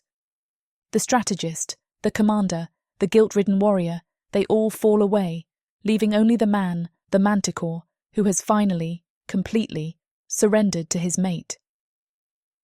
In the quiet of the high tower, as the twin moons of Protheca look on, we make a silent vow, a promise written not in words, but on skin and in spirit. He will not lose me. Chapter 20. Violet. Silas's defences crumble, his eyes a storm of fear and need. I take his scarred face in my hands, thumbs brushing his skin.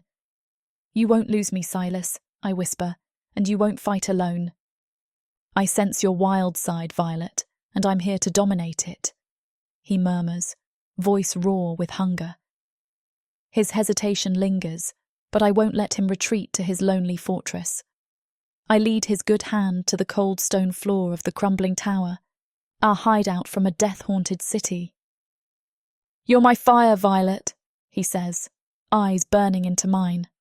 Our lips crash together, a fierce, desperate kiss igniting the dusty air. The tower's shadows vanish, consumed by our raging heat. Sorry for the interruption. I know you were gearing up for a steamy scene, but it's way too hot for this platform. If we want to keep sharing our stories for free, we have to abide by this platform's guidelines. To get the full, unabridged audiobook, go to worldsofprotheca.com. Browse through unabridged audiobooks, countless ebooks and bundles offered at a discount. If the thought of me whispering all the dirty details into your ear isn't enticing enough, use discount code YouTube30 to get 30% off of all digital products. Story after story, audiobook after audiobook, the worlds of Protheca are waiting for you. Protheca's magic is eternal. But unabridged, it's unforgettable.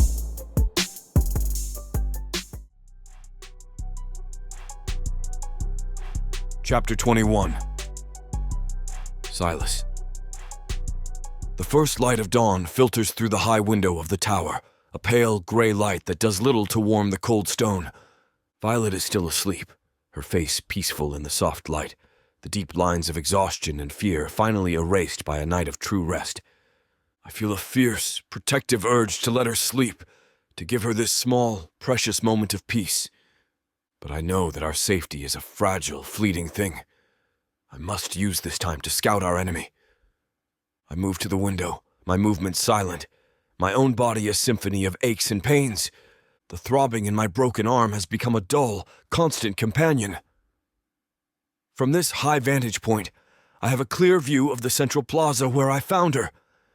In the early morning light, I see movement. A group of naga are gathered around the sacrificial altar. But these are not the brutish warriors who have been hunting us. These are naga priests, their scaled bodies adorned with strange, intricate harnesses of bone and pearl, their heads crowned with elaborate spined crests. They are performing a ritual. Their hissing chant is a low, hypnotic thrum that carries on the damp morning air, a sound that makes the hairs on my arms stand on end. They are making offerings to the dark water, not of shells and bones, but of blood. One of them holds a struggling, unidentifiable sea creature, its lifeblood draining from a deep gash into the waters that surround the altar. The blood does not dissipate. It glows with a faint, sickly red light, pulsing in time with their chant. I watch the ritual, my strategist's mind working furiously, trying to understand its purpose. This is not an act of appeasement. This is an act of binding. I see the magical energy from the blood ritual spreading out from the altar in shimmering red lines like veins running through the dark water. The energy connects to the ancient wards carved into the city's foundations, the same wards I studied in the submerged temple. The entire drowned city is being infused with a new, more powerful and more malevolent magic. They are not just hunting us, I whisper to the empty room. They are caging us. They are using the life force of their sacrifices to power a massive city-wide ward, a magical net designed to ensure that nothing gets out. And they are using that same blood magic to call to the creatures of the deep, to bind them to the city, to turn them into their personal, monstrous hounds. We are not just fugitives in a hostile city. We are rats in a magically sealed trap. The stakes have just been raised exponentially. It is no longer a matter of simply evading their patrols and finding a way to the aqueduct. We must now find a way to break this city-wide binding spell, a spell that is being actively powered by a coven of naga priests and the blood of their sacrifices. The entire city is now a living, breathing prison, and the walls are closing in. I begin to calculate the odds of escape. They are not just grim, they are nearly impossible. We are two wounded beings, one a warrior with a broken arm, the other a human with a wild, untamed magic she barely understands. We are facing an entire city of Naga, a coven of their most powerful priests, and an unknown number of sea monsters, all contained within a magical prison of immense power. The logical, analytical part of my mind presents the conclusion with a cold, brutal clarity. We are going to die here. The scars on my neck begin to ache. The constant throbbing agony from my broken arm feels like a physical manifestation of my own compromised state. I'm thrown back to a different battlefield years ago, a battle where my plan was flawless, my calculations perfect. But I had failed to account for a single, unpredictable variable, and my miscalculation had led to the deaths of a dozen good soldiers under my command. Their faces flash before my eyes, their last, surprised expressions a permanent fixture in my nightmares. I'm in the same position now. I have a new soldier under my command, a woman who trusts me, who has put her life in my hands, and I'm facing an enemy, a situation with too many unpredictable variables. I'm terrified that I will miscalculate again. I'm terrified that my plan will not be perfect. I'm terrified that I will lead her just as I led my men to her death. The spiral of my self-doubt, the cold, familiar poison of my past failures, threatens to paralyze me. I'm a strategist who has lost faith in his own strategy. I am a commander who is terrified to command. I look away from the horrifying spectacle of the ritual below and back into the quiet, dim light of the tower room. My gaze falls on Violet. She is still sleeping, a picture of fragile, trusting peace. The memory of the previous night, of her taking my scarred face in her hands, of her quiet, fierce vow, "Then we will fight together," is a sudden, bright flame in the darkness of my own fear. She is not a soldier under my command. She is my partner. She is my mate. And she has a strength, a resilience, a wild, untamed power that is a variable I have not yet fully factored into my calculations. The fear does not vanish, but a new, more powerful emotion rises up to meet it. A fierce, unwavering resolve. I look at her, and I know that I cannot fail. It is not a matter of pride or of duty to a distant king. It is a simple, absolute, and undeniable truth. I cannot and will not let her die. My motivation is no longer the avoidance of failure. It is the absolute necessity of our shared victory. I steel myself, my hand clenching into a fist. This time, it will be different. This time I will not fail. Chapter 22. Violet. I wake slowly, my body warm and cradled in the soft furs, the memory of the previous night, a gentle healing balm on my soul. The first thing I am aware of is the absence of his heat beside me. I sit up, a sense of immediate and primal alarm shooting through me, my heart clenching in my chest. The tower room is cold, the pale light of dawn filtering through the high window, and he is standing there, a rigid, unmoving silhouette against the grey light. The brief peace we found, the fragile hope born of his vulnerability, is gone. The strategist is back. I know, without him saying a word, that something has changed. The brief respite we earned is over. The enemy is moving. I push myself from the furs, my own body feeling stronger, more rested than it has in years.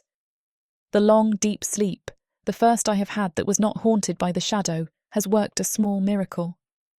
I move to stand beside him at the window, my gaze following his down to the central plaza. In the morning mist, I see them. The Naga priests, their forms adorned with strange ceremonial harnesses, are gathered around the altar where I was once chained. They are performing some kind of dark, bloody ritual, their hissing chant a faint, disturbing sound on the wind. A cold dread washes over me. They are not just hunting us. They are preparing for something far worse. They are strengthening the wards. Silas says, his voice devoid of all emotion, the commander having taken full control. They are using blood magic to turn the entire city into a cage. And they are binding the creatures of the deep to their will, turning them into hounds to hunt us down. He turns from the window, his expression a mask of cold, hard logic. The variables have changed.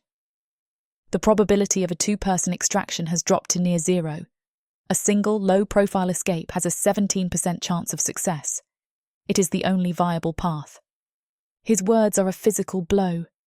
He is going to sacrifice himself for me. The strategist has made his calculation, and he has deemed my life more valuable than his own.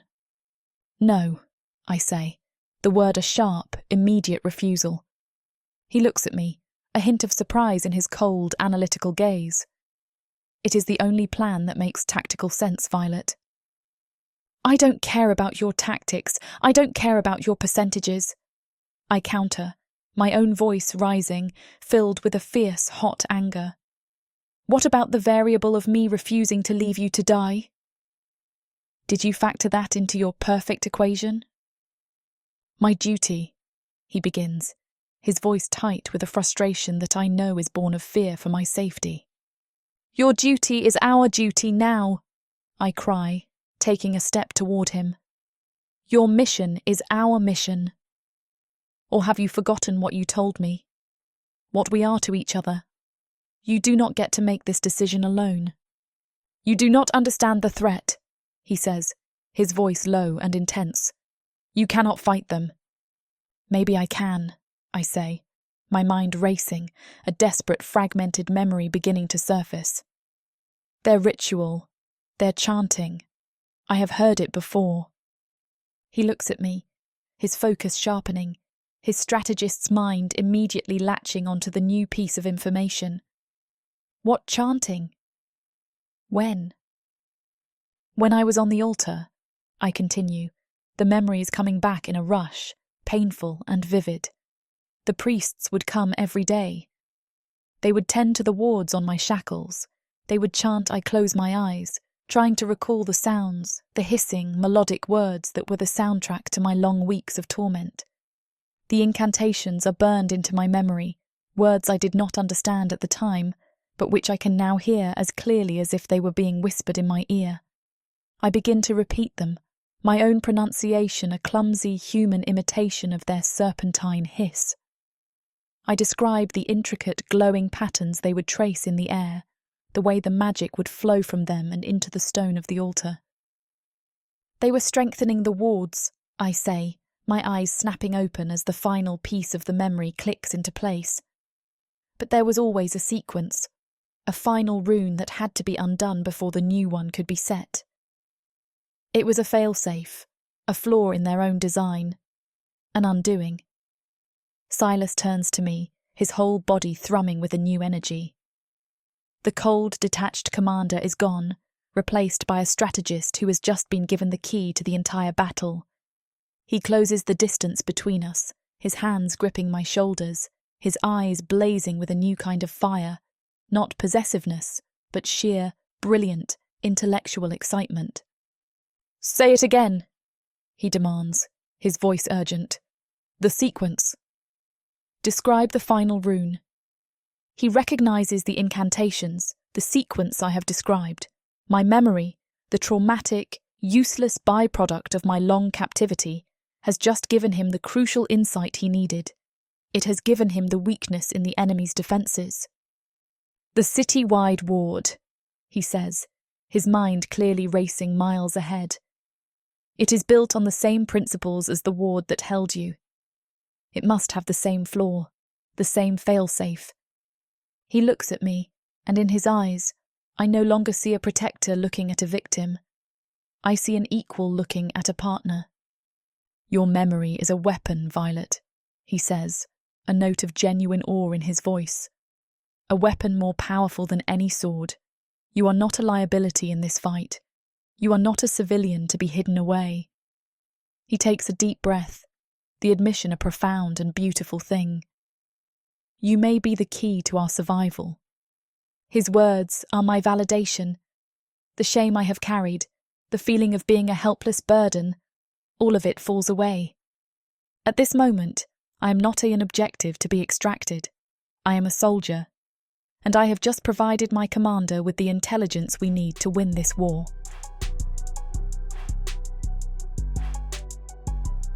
Chapter 23. Silas.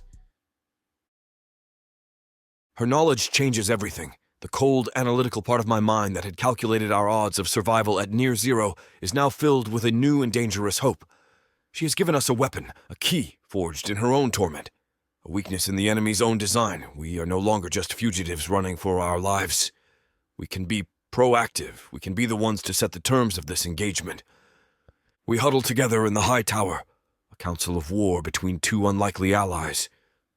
The grim silence of before is replaced by a low, urgent hum of strategic planning. I pull the tip of my dagger from its sheath and begin to sketch a crude map in the thick dust on the stone floor. "This is us," I say, my voice a low, focused murmur. I mark a small circle in the corner of our makeshift map. "And this," I draw another circle on the far side, "is the collapsed aqueduct." Our only way out, I draw a series of intersecting lines between the 2 points. The path between is problematic. It is a labyrinth, and it is their home turf. She kneels beside me, her sea-green eyes sharp with an intelligence that continues to surprise me. Her fear has been supplanted by a fierce focus. "The Naga priest's chants," she says, her voice quiet but certain. I remember now. They always seem to focus on the major junctions of the city, the temples, the bridges, and the old marketplace. She traces a line through the center of my map, confirming my theory that the city's foundational keystones are the key to its power. "The marketplace is our best route, then," I decide, my own voice firm with a newfound conviction. "It is a chaotic landscape, full of cover. And according to your information, it is far enough from the central plaza that the wards there will be weaker, more susceptible to a counterspell if we need one. But it's also the most direct path," she counters, her brow furrowed in thought. "Won't they expect us to take it? It feels like a kill zone, Silas. Too many ambush points." I look at her, a strange sense of pride stirring in my chest. She is not just listening. She is analyzing, challenging. She's a true partner in this. "You're right," I concede. "It is the most dangerous path. But you said it yourself in the temple. Their arrogance is a weapon we can use against them. They will expect us to skirt the edges, to run and hide. They will not expect us to walk directly into the heart of their city. She considers my words, her gaze distant for a moment. Then she nods, her expression grim but resolute. "We can do this," she says, her voice a quiet, unwavering promise. "Yes," I agree, a strange, unfamiliar feeling stirring in my chest. "We can." We move under the cover of the pre-dawn gloom, the mist our only ally. The half-submerged marketplace is a treacherous, otherworldly landscape. The once bustling stalls are now skeletal, algae-covered structures rising from the black, murky water, their rotten awnings hanging like the wings of dead bats. The air is thick with the smell of salt and decay, and a deep, unnatural silence hangs over the entire area.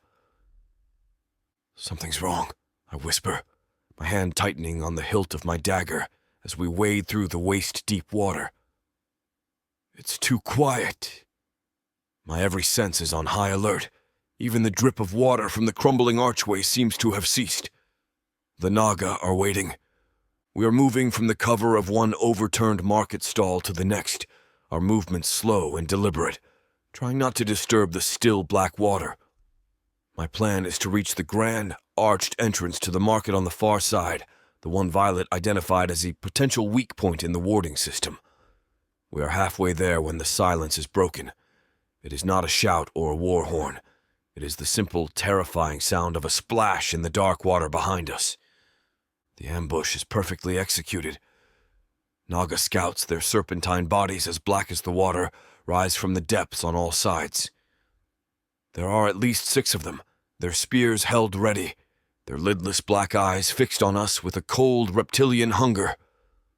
We are surrounded, cut off from our objective, with nowhere to run. The strategist in me had calculated this as a possibility, a high-probability risk. But the reality of it, the sight of their dripping, monstrous forms closing in on us, is a far more terrifying thing than any theoretical calculation. I react instantly, my body moving before my mind has even finished processing the threat. "Back to back!" I snarl, shoving Violet behind me so that our backs are pressed together, a small, defiant island in a sea of enemies. The naga attack, lunging through the water. I meet the first one, my dagger a blur of silver in my one good hand, parrying its spear thrust and sinking my blade into its throat with a ruthless efficiency born of desperation. But there are too many of them.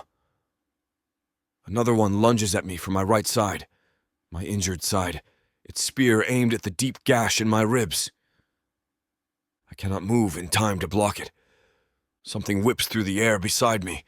It is a length of heavy broken chain which Violet must have found in the debris. She hurls it like a whip, the iron links wrapping around the naga's neck with a sickening crack. The creature is stunned, its attack faltering, giving me the single, precious second I need to recover. I spin, my manticore tail lashing out, the hard, bony tip of it crashing into the side of the naga's head, with enough force to send it reeling back into the water. We are a 2-person army. I am the strategist, my movements a series of calculated lethal strikes, compensating for my weakness. She is wild, of pure instinct, her every action a desperate, resourceful, and surprisingly effective act of survival. Together, we fight back to back, a seamless dance of strategy and instinct, holding the line against the encroaching tide of our enemies. The last of the scouts, seeing its comrades fall, gives a final enraged hiss and flees into the depths. We stand in the aftermath of the fight, panting, our bodies slick with the foul water of the marketplace and the dark, oily blood of the naga. The immediate threat is gone, but the silence that follows is filled with a new and powerful energy. "Are you hurt?" I ask, my voice a ragged gasp. "No," she says, her own voice trembling, but her eyes are wide and blazing with adrenaline. I'm all right." I look at Violet. She is trembling, her face pale with a mixture of terror and adrenaline. But there is a fire in her eyes, a fierce, brilliant light of a warrior who has just survived her first true battle. Her fire, that untamed, unbreakable spirit, awakens something fierce and primal within me. The admiration I felt for her, the protective urge of our bond, all of it deepens and solidifies into something else. She is a warrior. She did not just cower behind me, she fought with me. She saved my life. She is my equal on this battlefield. I reach out, my good hand finding hers in the water. I do not offer her words of comfort or of praise. I simply squeeze her hand, a silent acknowledgement of the battle we have just shared, of the partnership we have just forged in blood and violence. In this drowned city of death, this hopeless, impossible mission, I found more than just a survivor to protect. I have found my mate, and she is a warrior. Chapter 24. Violet. The last of the Naga scouts has disappeared into the black, murky water of the marketplace, leaving nothing in its wake. The adrenaline that had surged through my veins, a hot electric current, now recedes, leaving me feeling weak and shaky. My hands are trembling, my entire body a live wire of frayed nerves. I look at the broken chain still clutched in my hand, at the dark, oily naga blood that stains my skin, and a wave of nausea rolls over me. I, who have never harmed a living creature in my life, have just fought like a cornered animal. Silas is breathing heavily beside me, his good hand still gripping his dagger, his pale grey eyes scanning the ruins for any further threat. He is wounded. During the fight, one of the Naga's spears grazed his jaw, reopening the old, deep scars that mark his face and neck. Fresh, dark blood is now trickling from the wound, a stark, crimson line against his pale skin. The sight of his blood, shed while protecting me, cuts through the fog of my own shock. "We have to get out of the water," I say. "You're bleeding." It will draw them. He gives a single, sharp nod of agreement. He leads us from the flooded street into a crumbling two-story building that once must have been a fine cloth merchant's shop. We make our way to the upper floor, a large, dry room with a single barricaded door. In the dim light that filters through the grimy windows of the abandoned shop, I can see the full extent of his new wound. It is not deep, but it is long, a fresh red line that follows the path of the old silvery scars. He slumps against a wall, his eyes closing for a moment, in a rare display of exhaustion and pain. My heart aches for him. He has been so strong, so unshakable, and I have seen only a fraction of the burden he carries. "Let me see," I say, my voice soft. He opens his eyes, but he does not refuse. I take a piece of the cleanest cloth from my tattered dress and dip it into a small pool of rainwater that has collected in a broken urn in the corner of the room. I kneel before him, my hands gentle but firm, as I begin to clean the blood from his face. He is so still, a massive, powerful creature, allowing a small, human woman to tend to his wounds. The intimacy of the moment is a tangible thing, a quiet, unspoken trust. As I clean the fresh wound, my fingers trace the lines of the old scars beneath. They are deep, jagged and ancient, the marks of a wound that was meant to be fatal. They are not the clean, honourable scars of a duel. They are the marks of a brutal, chaotic battle.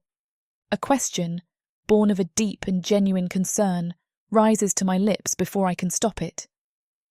"How did you get these?" I whisper. He flinches at my question, not from the pain of my touch, but from the pain of the memory. He turns his head away, his jaw tightening, the strategist's mask of cool, emotionless control slamming back into place. I think for a moment that he will give me one of his clipped, evasive answers, or tell me that silence is safer. I have overstepped. I have trespassed on the sacred ground of his past. I am about to apologize, to pull away, when he speaks. "A battle," he says.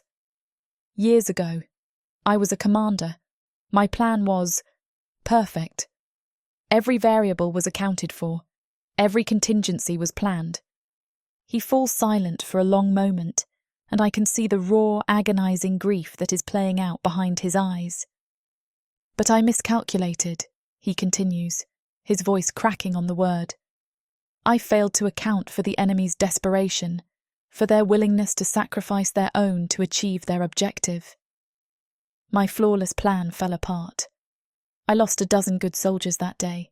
Good men, my comrades. He finally turns to look at me, and his pale grey eyes are a stormy sea of a guilt so profound, so ancient, it takes my breath away. They died because of my mistake, he whispers. And these are the reminders of my failure. His confession, his raw, unguarded vulnerability, is a terrible gift.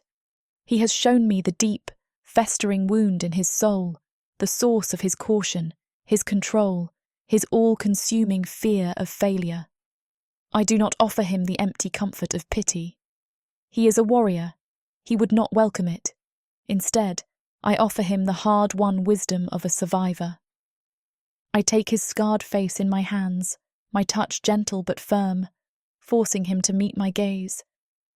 These are not reminders of your failure, Silas, I say, my own voice quiet but full of an unshakable conviction.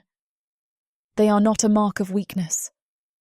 I trace the deepest of the scars with my thumb, from his jaw down to his neck. They are proof that you survived, I whisper. They are proof that you fought, that you bled, and that you are still here. To carry the memory of the fallen is the terrible burden of a leader.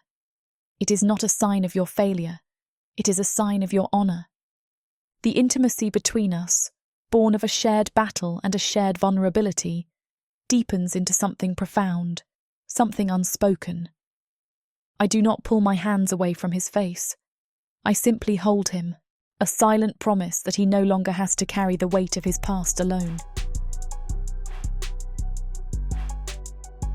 Chapter 25.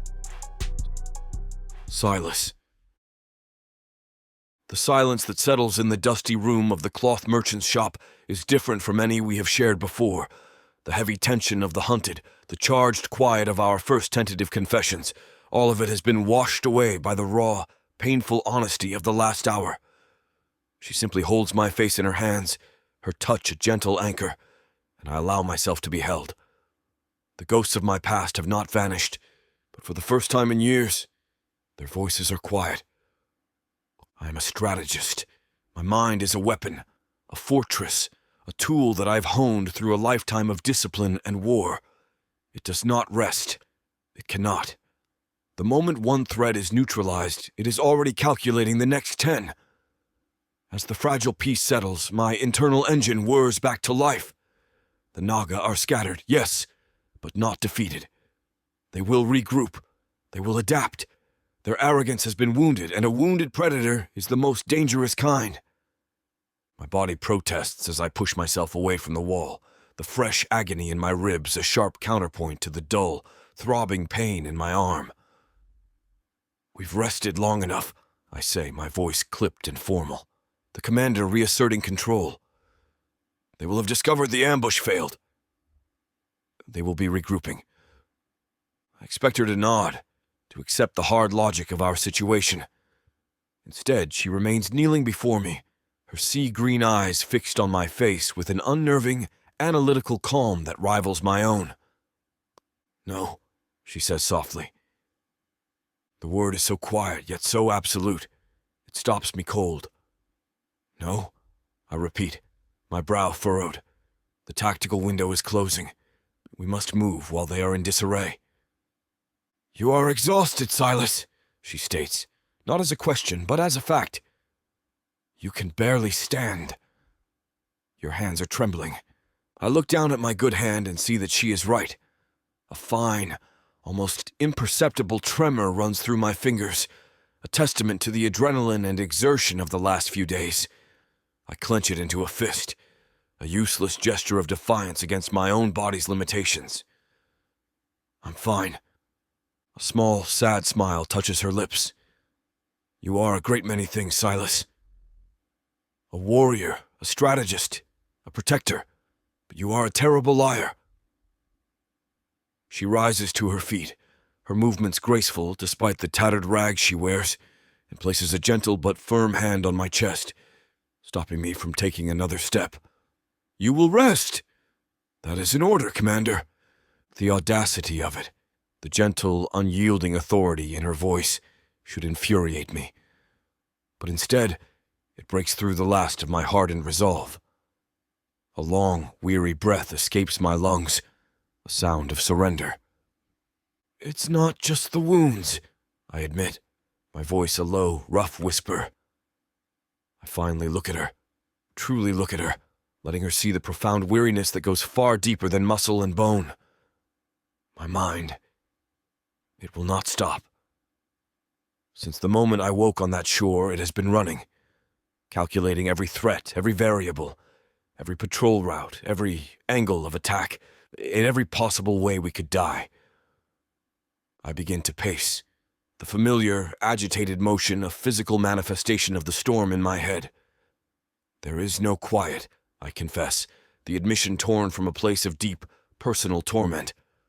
There is only the equation, the probability of failure, the ever-present memory of what happens when my calculations are not perfect. Until our fight in the market, every solution my mind produced ended in our deaths. I stop and face her, the confession leaving me feeling raw and exposed. That is the strategist's burden. It is a weight I have always carried alone. She looks at me, and I see not pity but a deep and profound understanding. A strange, brilliant light dances in her eyes.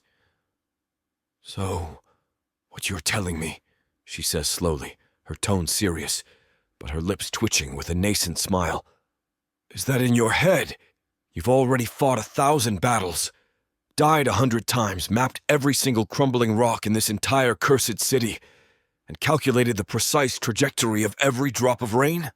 I stare at her, taken aback by her summary. "Essentially, yes." "It sounds exhausting," she says, her smile finally breaking through. It is the first genuine, unburdened smile I have seen from her, and it is a thing of breathtaking beauty. "Have you ever considered just not being a brilliant, all-knowing strategist for 5 minutes?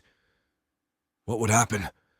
Would the city spontaneously combust from the lack of your constant analysis?" The question, the light-hearted, teasing absurdity of it, is so unexpected, so utterly out of place in our grim reality, that it bypasses every one of my defenses. It is a variable I could never have calculated. My mind, for the first time in what feels like a lifetime, simply stops. A strange sound escapes my throat. It is a short, rough, and unfamiliar bark. For a heart-stopping second, I don't recognize it. Then I realize what it is. It is a laugh.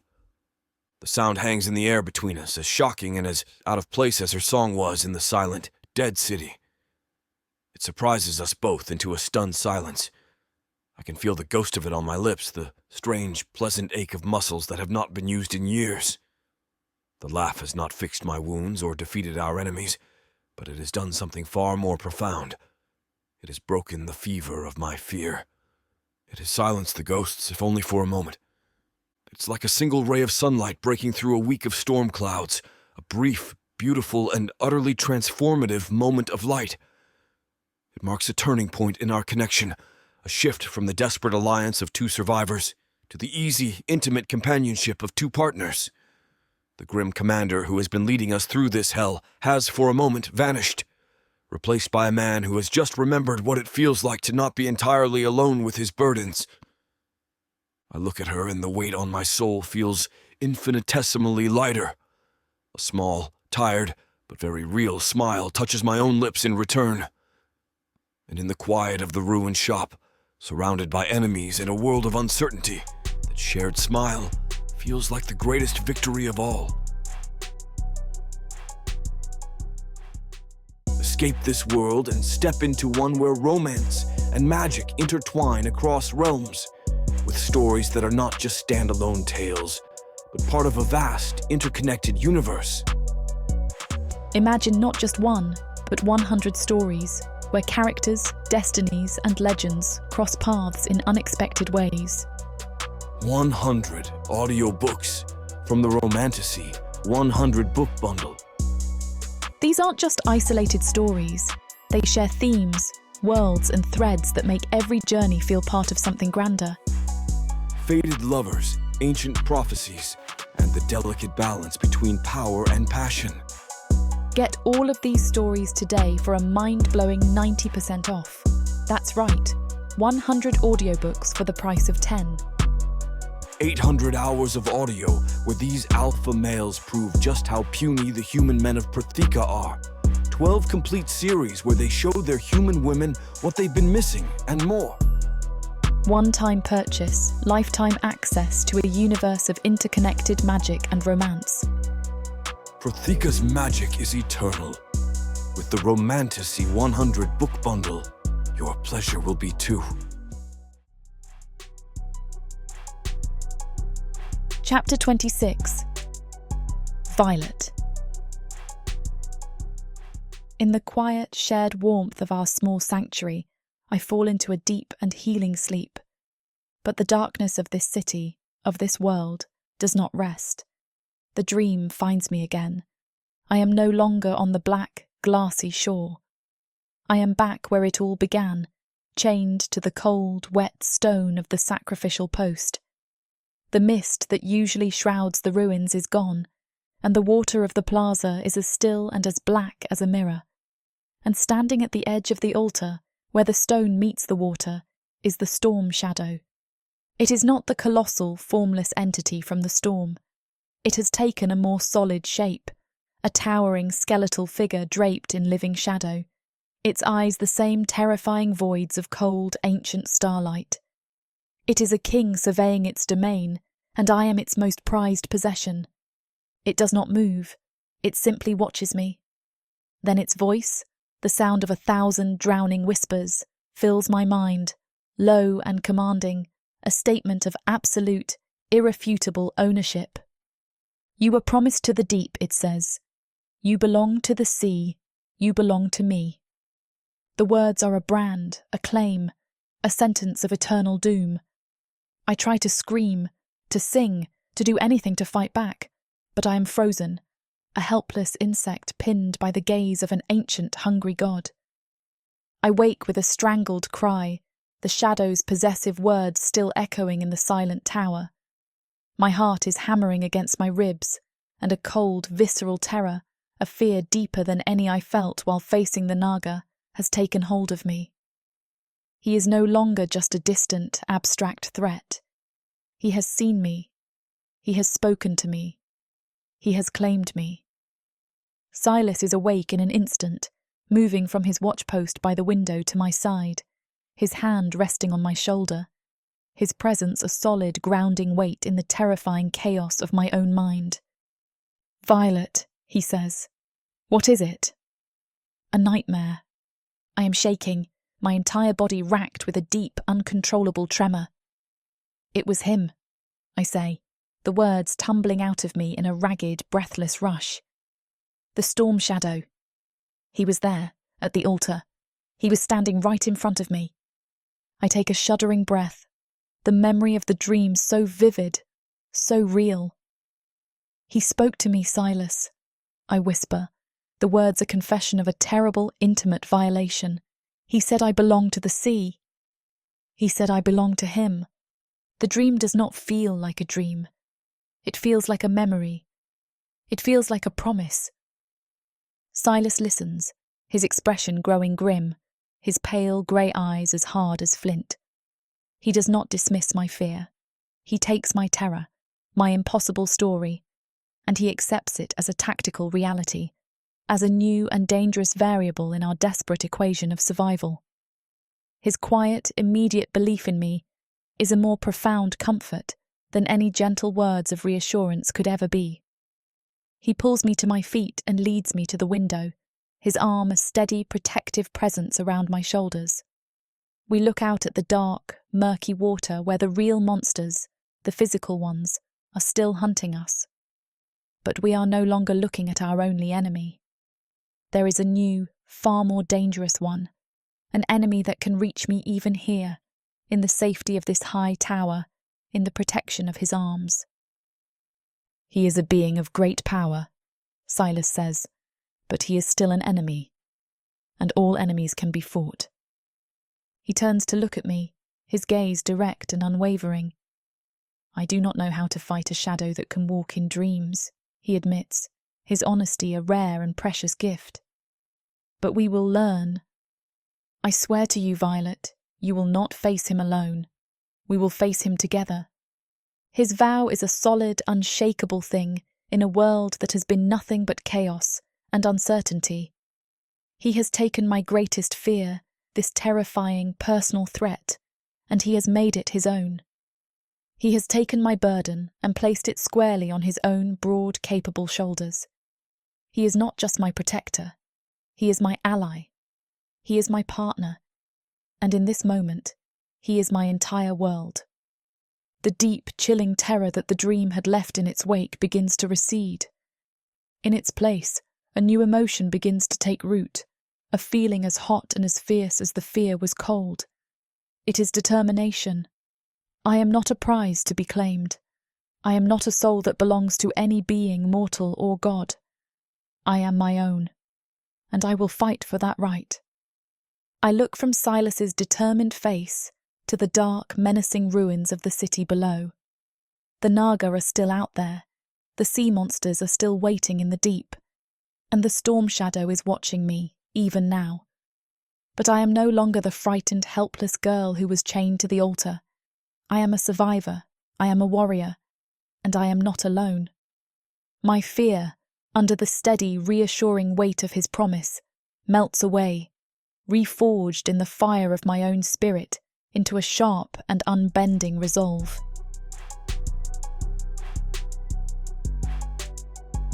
Chapter 27. Silas. Her resolve is a fire that has reignited my own. Her dream of the storm shadow has not broken her. It has forged her fear into a weapon. And her faith in me, her quiet, unwavering belief that I can lead us out of this watery hell, has silenced the ghosts of my past failures. We are a team. We are a single, cohesive unit with a shared purpose. With the new intelligence she has provided about the Naga's wards, a new, more aggressive plan has taken shape in my mind. The collapsed aqueduct is still our final objective, but our path to it has changed. Instead of skirting the edges of the city, a long and arduous route, we will cut directly through its heart. It is a far riskier strategy, but it is also a faster one. And with the Naga now actively reinforcing their magical prison, speed is our greatest ally. Our new path will take us through the Grand Temple of the Serpent, the very structure I saw the Naga priests performing their ritual in front of. It is the tactical center of their power in this city, and by all logic it should be the most heavily guarded. But I am calculating that their arrogance will be their downfall. We slip into the Grand Temple under the cover of the pre-dawn mist. The structure is immense, a towering edifice of black, volcanic stone, its great spire carved in the shape of a coiling, many-headed serpent. Inside, the air is cold and heavy with the smell of old blood and briny water. We move through the shadows of the massive, pillared nave, my every step an echo in the oppressive silence.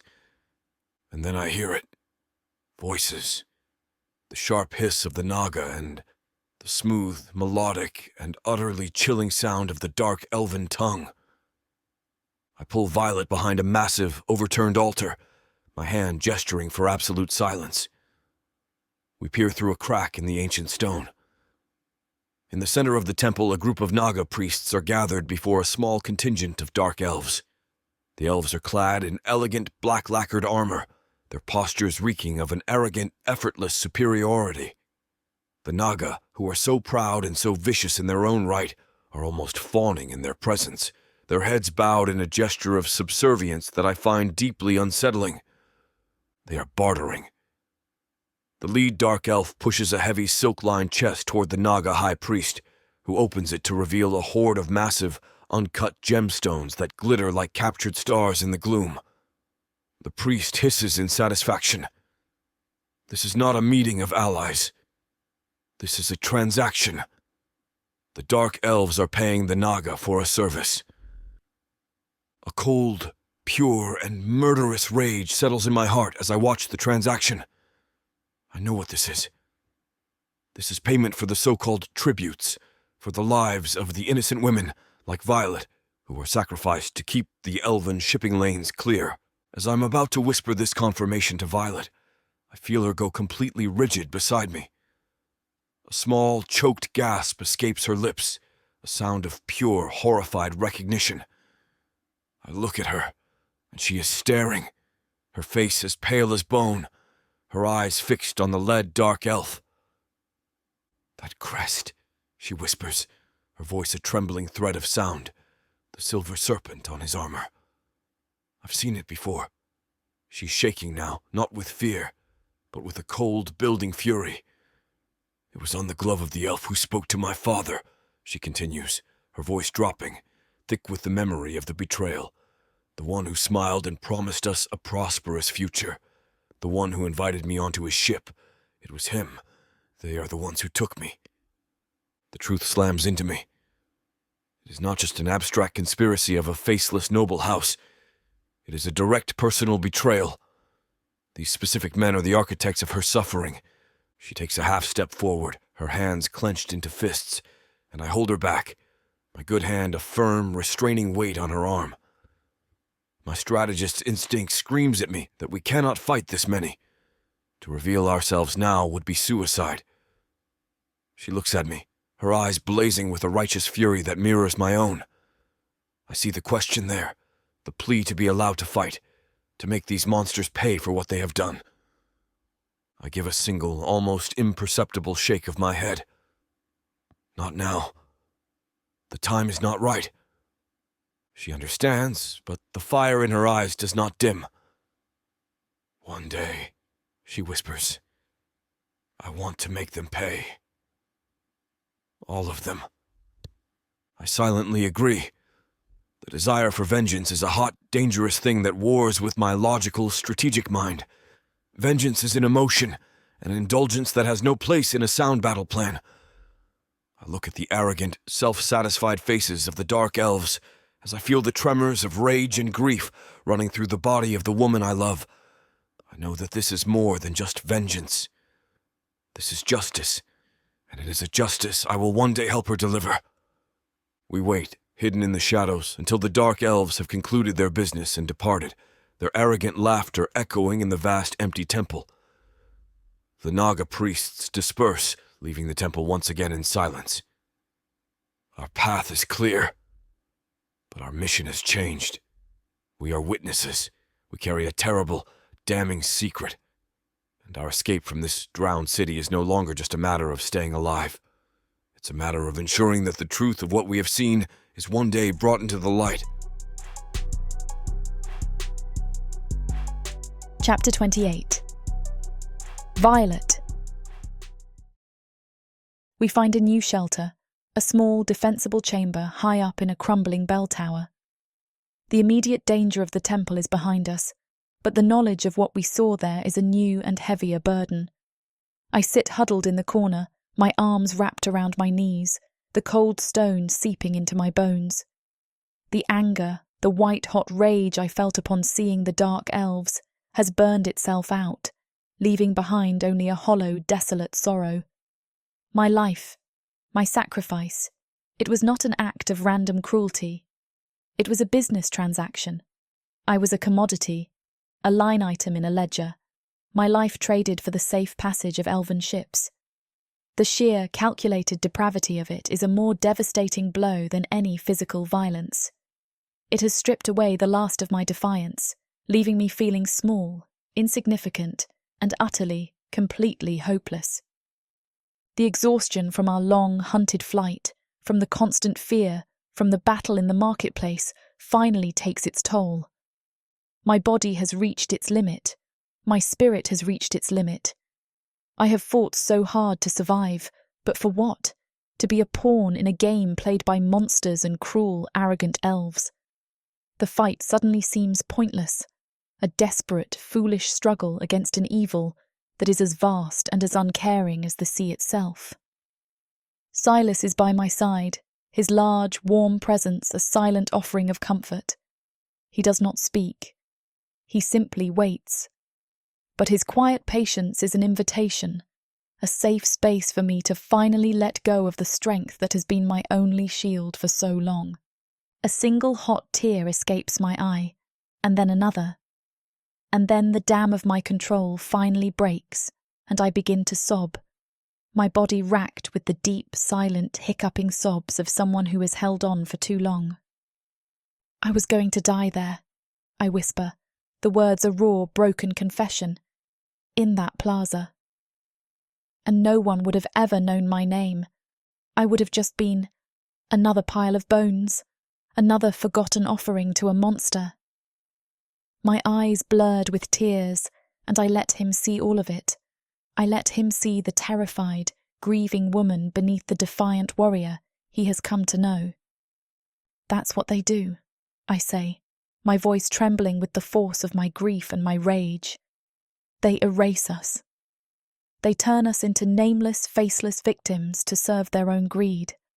I was so afraid of dying nameless in that city. It is my deepest, most secret fear, not just of dying, but of being forgotten, of having my entire existence reduced to a footnote in a dark elf's accounting ledger. Silas listens, his expression masked. He does not offer me empty platitudes. He does not tell me that I am strong. He simply listens, and in doing so, he honours the truth of my pain. When my sobs have quieted to a series of ragged, shuddering breaths, he finally speaks. "I won't watch you vanish into shadow, Violet," he says, his hand coming up to gently cup my cheek. "Your name will not be forgotten. I will never forget it." His rare, unguarded openness is a startling and beautiful thing. I can see the depth of his own hidden pain in his pale grey eyes, the ghosts of the comrades he has lost. He is not just comforting me. He is sharing in my grief. He is acknowledging the profound injustice of our shared survivor's burden. I see the man who hides a world of sorrow behind his walls of logic and control. And my heart aches for him with a tenderness that is as powerful as my own grief. He pulls me into a gentle embrace, his good arm a warm, solid fortress around me. "You are not nameless," he whispers, his lips against my hair. "You are not forgotten. You are here, with me." His words, his rare, heartfelt vulnerability, are a balm to my wounded soul. I tilt my head back, and he kisses me. It is a slow, tender, and deeply comforting act, a kiss that speaks of a shared sorrow and a shared strength. It is a kiss that speaks of a love that is being forged in a hopeless, terrifying nightmare. This is different from the desperate, life-affirming passion of our first union. This is a quiet, profound act of emotional intimacy. It is a tender, gentle surrender, a silent acknowledgement of the deep, unbreakable bond that has formed between us. In his arms, I am not a victim. I am not a survivor. I am simply a woman who is loved and who is safe. In the quiet aftermath, as we lie huddled together for warmth in the high tower, a new and startling realization dawns in my heart. It is a quiet, simple, and irrefutable truth that has been growing in the shadows of my fear and my grief. I look at him, at this strange, beautiful, and broken man who has become my entire world, and I know I have already, completely and irrevocably, fallen in love with him. Chapter 29. Silas. The quiet intimacy of the tower is shattered by the sound of a drum. It is a deep, resonant boom that seems to vibrate in the very stone beneath us, a sound that is felt as much as it is heard. It is answered by another, and then another, until the air is filled with a rhythmic, pounding beat that is as steady and as ominous as a dying man's heart. The naga are no longer just searching for us. They are mobilizing. They are sweeping the ruins, a coordinated military operation designed to flush us out from our hiding place and into the open. They know we are in this sector, I say, my voice a low growl as I peer through a crack in the wall. They are driving us out. Warbands of naga are moving through the flooded streets in disciplined formations, their spears held ready, their progress methodical and relentless. They are beating the surface of the water with their spears, the sound, a percussive, terrifying accompaniment to the pounding of the drums. There's no more room for quiet movement, for stealth. The time for hiding is over. The time to run has come. I turn to Violet. The fear is back in her eyes, but it is overshadowed by a new, hard-won resolve. She is no longer the terrified victim I pulled from the altar. She is a soldier, ready for the next command. I take her hand, my grip firm and reassuring. We have to go, I say, now. Our planned route to the main aqueduct is now too exposed. It would take us directly into the path of one of their sweeping warbands. My mind discards all tactical options, searching for a new, viable path. And then I see it. It is not an ideal route. It is a desperate, dangerous gamble, but it is our only choice. This way, I say, pulling her toward a section of the tower's floor that has crumbled away, revealing a dark, gaping hole. The old aqueduct tunnels. The substructure. They won't expect us to go down into the dark. She looks from the dark, foreboding hole to my face. Her eyes are wide with a mixture of trust and hopelessness. She gives a single sharp nod. I go first, lowering myself into the darkness, my feet finding a narrow, submerged ledge. The movement sends a jolt of fire through my injured side. I help her down, her body a small, trembling weight against my own. We are plunged into a new kind of darkness, a subterranean world of dripping water and absolute, oppressive blackness. I take a moment to let my manticore eyes adjust to the gloom. We are in a narrow, circular tunnel, the air thick with the smell of stagnant water and ancient wet stone. The water is waist-deep. Its cold, a shocking, biting thing that aggravates my wounds. The sound of the naga drums is a dull, muffled thunder from the world above, a constant, ominous reminder of the hunt that rages on. I take her hand, my grip a silent promise of protection, and we begin to wade through the dark, claustrophobic tunnels. We move through the flooded passages for what feels like an eternity. The darkness is absolute, our only guide the rough, curved wall of the aqueduct that I keep my hand pressed against. Every sound is amplified in the enclosed space. Every drip of water from the ceiling sounds like an approaching footstep. Every dislodged pebble that splashes into the water sounds like a naga emerging from the depths. The tension is a sharp, physical thing, a constant, grinding pressure that wears on my already frayed nerves. We are wading through a particularly deep section of the tunnel, the water up to my chest, when I feel it. It is not a sound. It is a vibration, a low, powerful thrum that I can feel through the soles of my boots, a pressure wave that moves through the water around us. Something large, something massive is moving in the deeper, submerged tunnels directly beneath us. The sea monsters. The Naga's blood ritual has not just bound them to the city, it has awakened them. And they are hunting. A low rumble, a sound that is more felt than heard, echoes from the depths below. An ancient, hungry thing that has been roused from its slumber. I stop, my entire body going rigid. I pull Violet close, her back pressed against my chest, my good arm a band of iron around her, my dagger held ready. My heart, the heart of a warrior who has faced down armies, is hammering against my ribs with a force that almost takes my breath away. The terror in this moment is a pure and primal thing. It is not the calculated risk of the battlefield. It's the ancient, helpless fear of prey before a predator that is infinitely older, larger, and more powerful than itself.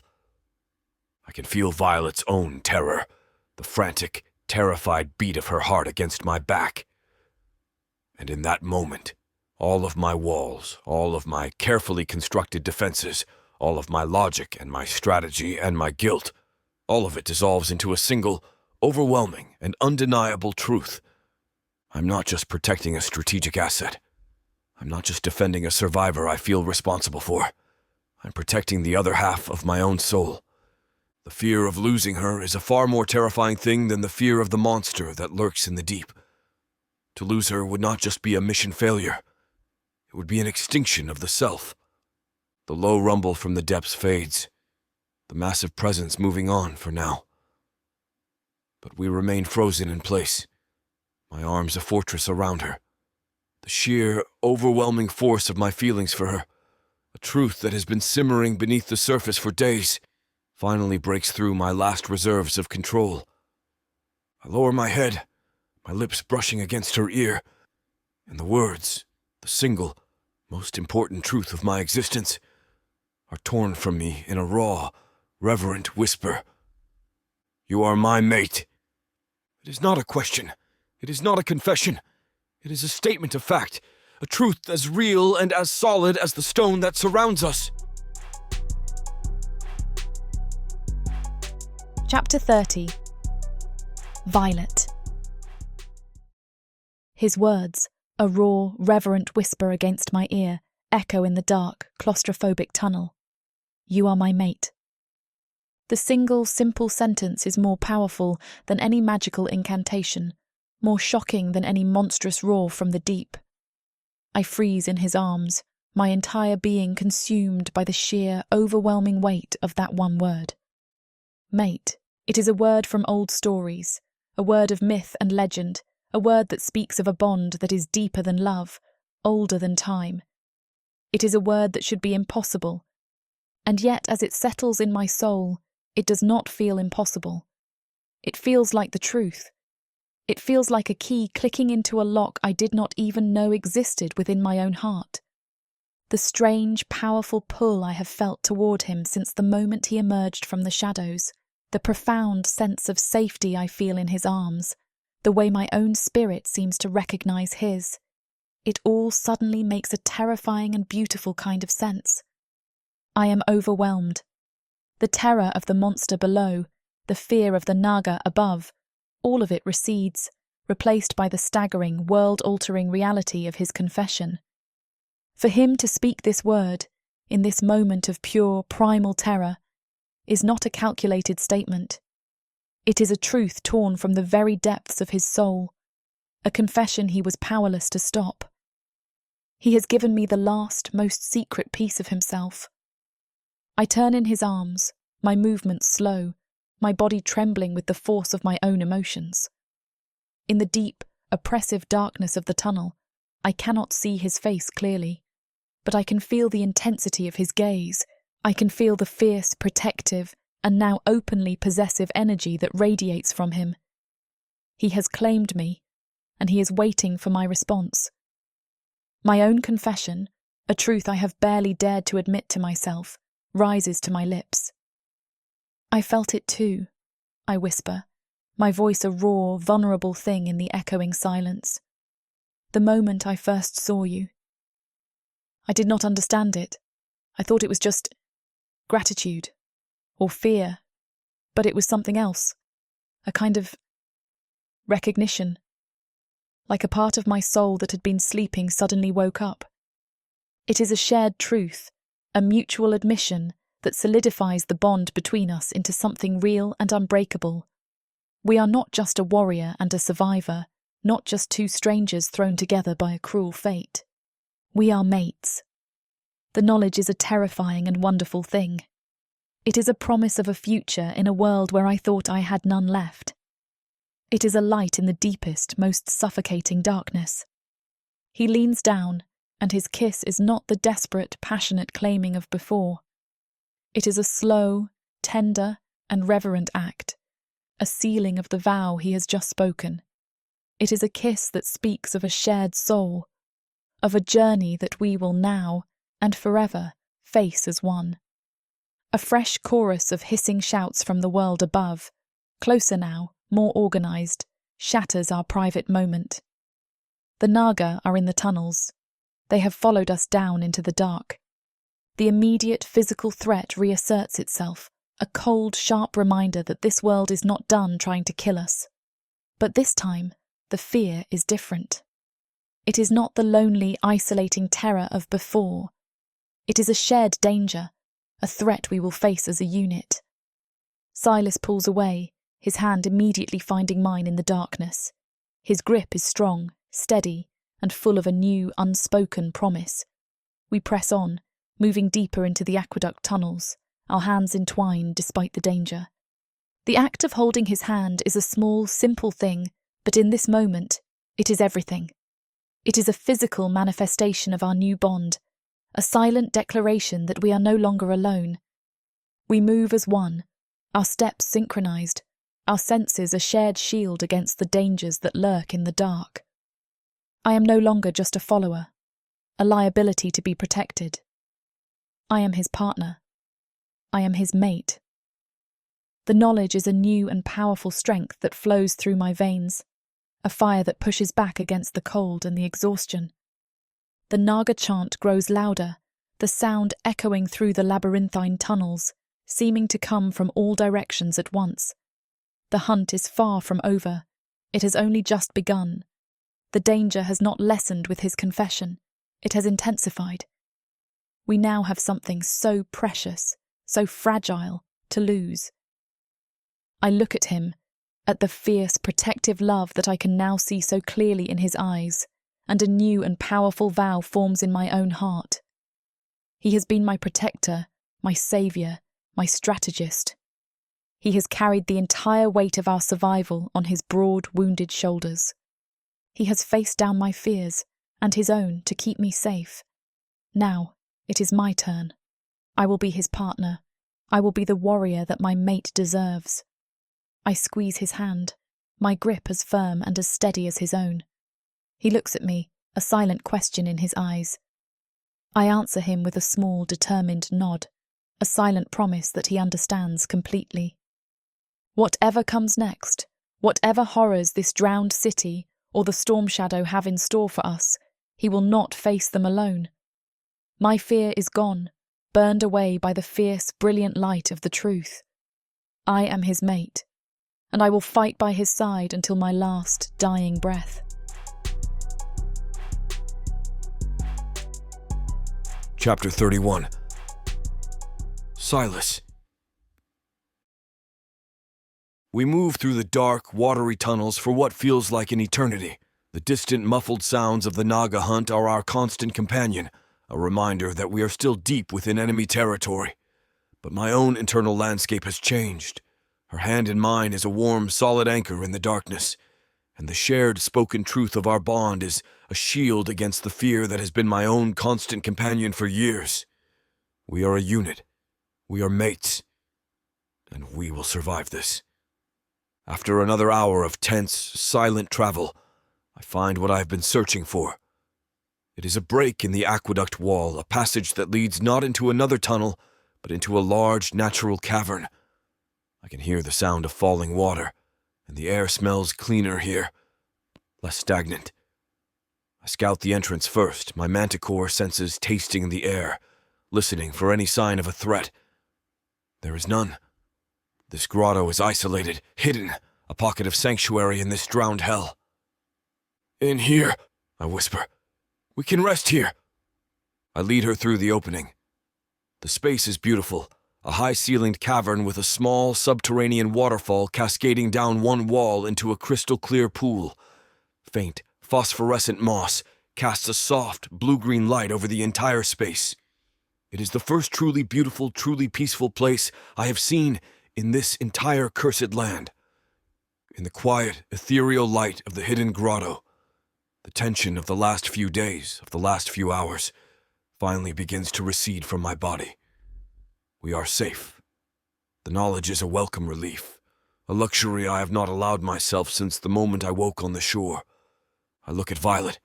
Her face is pale and streaked with grime. Her clothes are in tatters. But in the soft blue light of the cavern, she is the most beautiful thing I have ever seen. I have been a warrior for my entire life.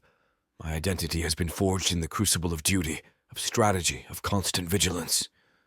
My weapon has been an extension of my own arm, my armor a second skin. But in this moment, in this safe, hidden place with my mate, the warrior, the strategist, the commander, they all fall silent, and I am simply Silas. I unbuckle the sheath of my dagger and lay it carefully on a dry ledge of rock. The act is a deeply symbolic one, a conscious setting aside of the constant battle I have been fighting, both with the naga and with myself. I am laying down my weapons. I am laying down my walls. She knows what this means. I close the space between us. My one good arm is a gentle fortress around her. My broken one held carefully away. I hold her fully, a warrior who is finally, completely surrendering to peace. She melts against me, her body a perfect fit against my own, her head resting in the hollow of my shoulder. The feeling of her, so warm and so alive in my arms, is a more powerful thing than any victory I have ever known on a battlefield.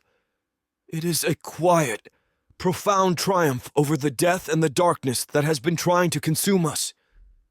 I have fought for my king, for my brothers, for my honor.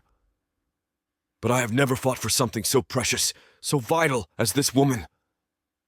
The quiet embrace turns hotter, a primal need surging between us. My manticore instincts roar, claiming Violet as my mate. I kiss her, a firestorm of hunger, tasting her defiance. As much as Samara and I want to finish what these two characters have started, it looks like this chapter is about to get too hot for this platform to handle. Unfortunately, we have to pause here because their guidelines won't allow us to reveal the spiciest details. To keep bringing you these free audiobooks, we have to follow their rules. But don't worry. You can experience the full, unabridged version over at worldsofprothika.com, where the boundaries of passion and fantasy collide. Use code YouTube30 for 30% off any of our unabridged audiobooks set in the rich and immersive worlds of Prothika. Prothika's magic is eternal. With these scenes, it will be unforgettable. She's not my weakness. She's my strength. Her courage tempers my caution. Her heart balances my mind. In this tower, our bond is my reason to fight. I hold her close, her body pressed to mine. You're my everything, Violet, I murmur, voice thick with emotion. Our love, forged in defiance, is unbreakable. I brush a stray strand of her dark auburn hair from her cheek, my touch almost reverent. The words, the confession that my heart has been screaming since the moment I first saw her, are torn from me in a raw, hesitant whisper. I do not just want you to survive, Violet, I say, my voice rough with an emotion I cannot name. I think I may love you. I see her breath catch, her sea-green eyes filling with tears. She does not speak. She simply clings to me, her silent, powerful embrace a more perfect answer than any words could ever be. Chapter 32. Violet. His confession hangs in the soft blue-green light of the grotto, a beautiful, fragile, and utterly terrifying truth. I think I may love you. The words are a revelation, a gift so precious I am almost afraid to accept it. I cling to him, my silent tears a testament to the overwhelming storm of emotions that is raging in my own heart. I, who had accepted death, who had resigned myself to being a forgotten footnote in a history of cruelty, have been given this. I have been given him. We allow ourselves this one, stolen moment of peace. In our hidden sanctuary, with the sound of the waterfall as our only music, the war outside feels a universe away.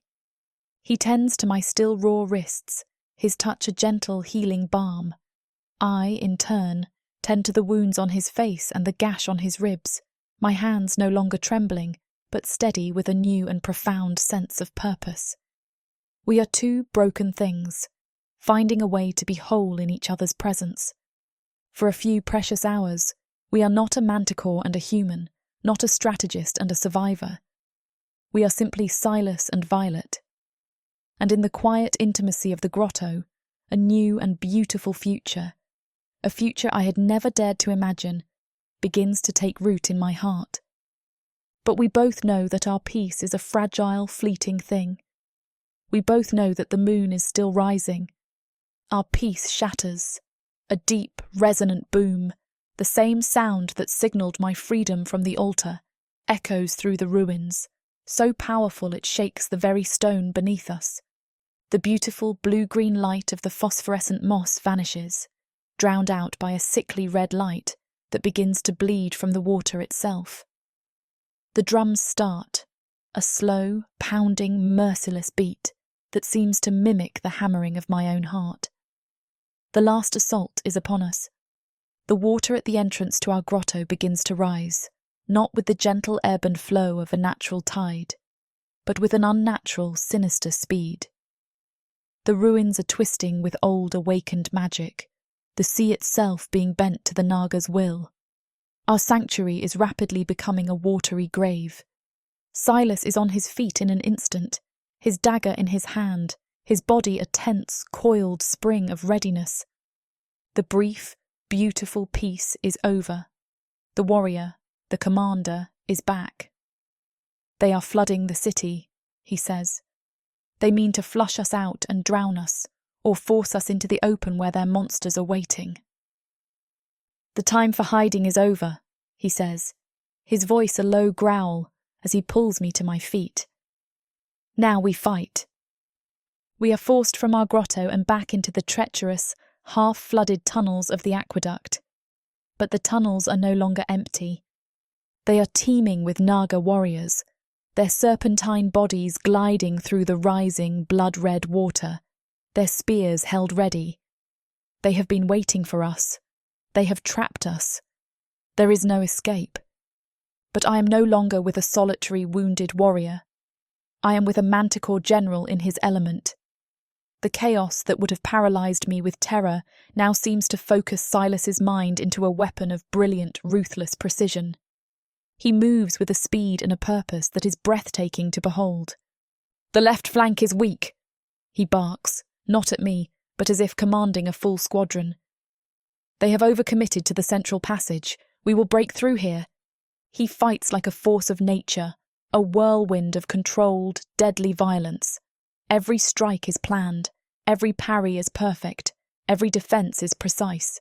He uses the environment, the crumbling walls, the narrow passages, to his advantage, turning the Naga's numbers against them. He is a magnificent, terrifying, and beautiful sight, a battlefield commander in complete and utter control of the chaos that surrounds him. And I am not a bystander in his battle. I am his second in command. While Silas engages the physical threat, my fight is with the magic that the Naga priests are using to empower their warriors and twist the very fabric of the city. The air is thick with their illusions, shimmering mirages of false walls and phantom attackers designed to confuse and disorient us. The water itself seems to writhe and grasp at our ankles, an extension of their malevolent will. But I have a magic of my own. I close my eyes and I focus, not on fear, but on the steady, reassuring presence of Silas at my back. I reach for my power, and it answers my call, a clean, bright, golden light. I begin to chant the counter runes, the words I overheard during my long weeks of captivity, my own voice a clear, steady note against the hissing of the Naga and the clash of steel. My magic lashes out, not as a raw, untamed blast, but as a focused, disciplined tool. The Naga's illusions shatter against the force of my own will. The grasping water recedes. The phantom attackers dissolve into harmless mist. We stand back to back, a manticore and a human, a perfect, seamless unit of strategy and power. The battle is overwhelming. The Naga are a relentless, seemingly endless tide of scales and spears, but neither of us gives ground. Chapter 33. Silas. We are holding them back, but it is a battle we cannot win. For every Naga warrior I cut down, 2 more seem to rise from the blood-red water to take its place. Violet stands at my back, a beacon of golden light in the gloom, her counterspell shattering the Naga's illusions. But I can feel the immense strain the effort is costing her. We are a small, defiant island in a sea of hissing, scaly death, and the tide is rising. "There are too many!" Violet shouts over the chaos, her voice strained. A wave of her golden magic erupts from her hands, disintegrating a shimmering wall of force that a Naga priest had thrown up in front of us. "Focus on the priests!" I roar back. my dagger finding the throat of a naga that lunged from my blind spot. Their magic is faltering. We are wearing them down. No, she gasps, stumbling for a moment as she counters another, more complex illusion. They're not faltering. They're changing their chant. Something's wrong, Silas. I can feel it. Something big is coming. Before I can question her, the very stone beneath our feet begins to vibrate. The Naga priest's new chant begins, a deep, guttural sound that is far more powerful and menacing than their previous incantations. The entire city seems to groan in response, the ancient stone humming with a terrible, awakening power. The Naga warriors around us suddenly pull back, hissing with a new, triumphant fervor. They are making way. And then they rise. The sea monsters. They are colossal, serpent-headed abominations, their massive bodies covered in thick, black, leathery hides, their heads crowned with a writhing mass of smaller, snake-like tendrils.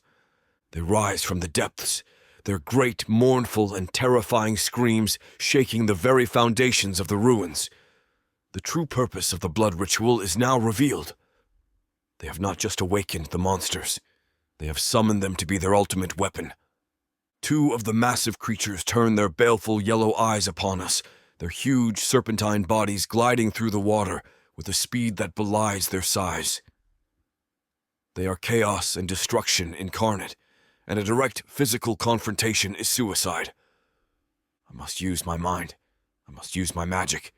Keep their priests busy, I order Violet, my full attention now on the approaching monsters. I have the beasts. I am a master of defensive warding, a skill that is of little use against a creature of this size. But every defense can be turned into an offense if the strategist is clever enough.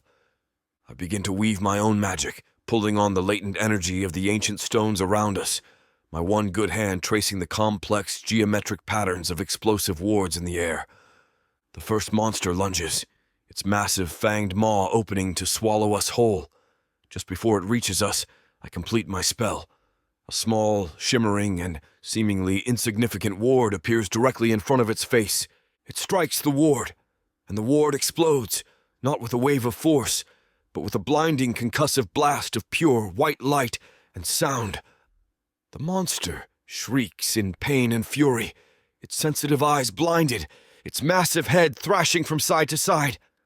I have driven it back, but I have not killed it, and the other one is still coming. I am already weaving a second ward, my mind a whirlwind of calculations, my one hand a blur of motion. But the second monster is more cunning than the first. It has seen my trap. Instead of lunging directly at me, it dives deep, its massive body disappearing into the murky, blood-red water. I lose sight of it. My every sense is on high alert, my eyes scanning the water, trying to anticipate its point of attack. It is faster than I could have imagined. It erupts from the water not in front of me, but beside me. Its attack aimed not at me, the obvious threat, but at Violet. She is focused on her own magical battle with the Naga priests, her back to the new, more immediate danger. There is no time to create another ward. There is no time to think. There is only time to act. With a roar of pure primal instinct, the mate overriding the strategist completely, I throw myself in front of her.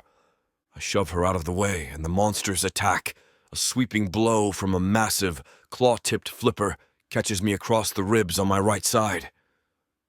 The pain is a searing, white-hot agony, a fire that seems to burn all the way to my soul. I feel my already cracked ribs break, and the claws tear a deep, ragged gash in my side. I am thrown against a crumbling wall, my head striking the stone, the world dissolving into a dizzying, gray fog of pain. I fight my way back from the edge of unconsciousness, my vision swimming. I can taste my own blood in my mouth. My wounded body is screaming.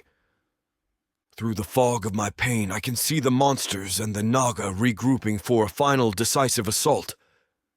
We cannot win this battle. We cannot hold them off for much longer. There's only one path to victory left to us.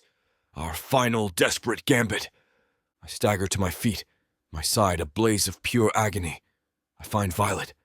Her eyes are wide with horror, not for herself, but for me. "It is time," I say, my voice a ragged gasp. "The keystone, the spell we prepared. You must do it now." Her gaze flicks from my wound to the advancing horde of monsters and naga. "But you," she begins, her voice trembling, tears in her eyes. "I will hold them," I cut her off, my voice a commander's roar despite the pain. "I will buy you the time you need. But you must not hesitate. You must finish the spell, no matter what happens to me. Do you understand me, Violet? Vow it!" She looks at me, her face a mask of anguish, but she gives a single sharp nod. "Go," I order. She turns and runs toward the keystone we had identified, her hands already beginning to glow with the golden light of her magic. I turn back to face the advancing tide of our enemies, a bloody, defiant grin spreading across my face. I am wounded, I am broken, but I am a manticore of Osiris, and I will hold this line until my last dying breath. Chapter 34. Violet. I run. My heart is a frantic drum against my ribs, my lungs burning in the cold, damp air. Silas's order, his final, desperate command, echoes in my mind. Finish the spell, no matter what happens to me. I glance over my shoulder and see him, a magnificent, wounded lion, a solitary warrior holding back a tide of monsters and death.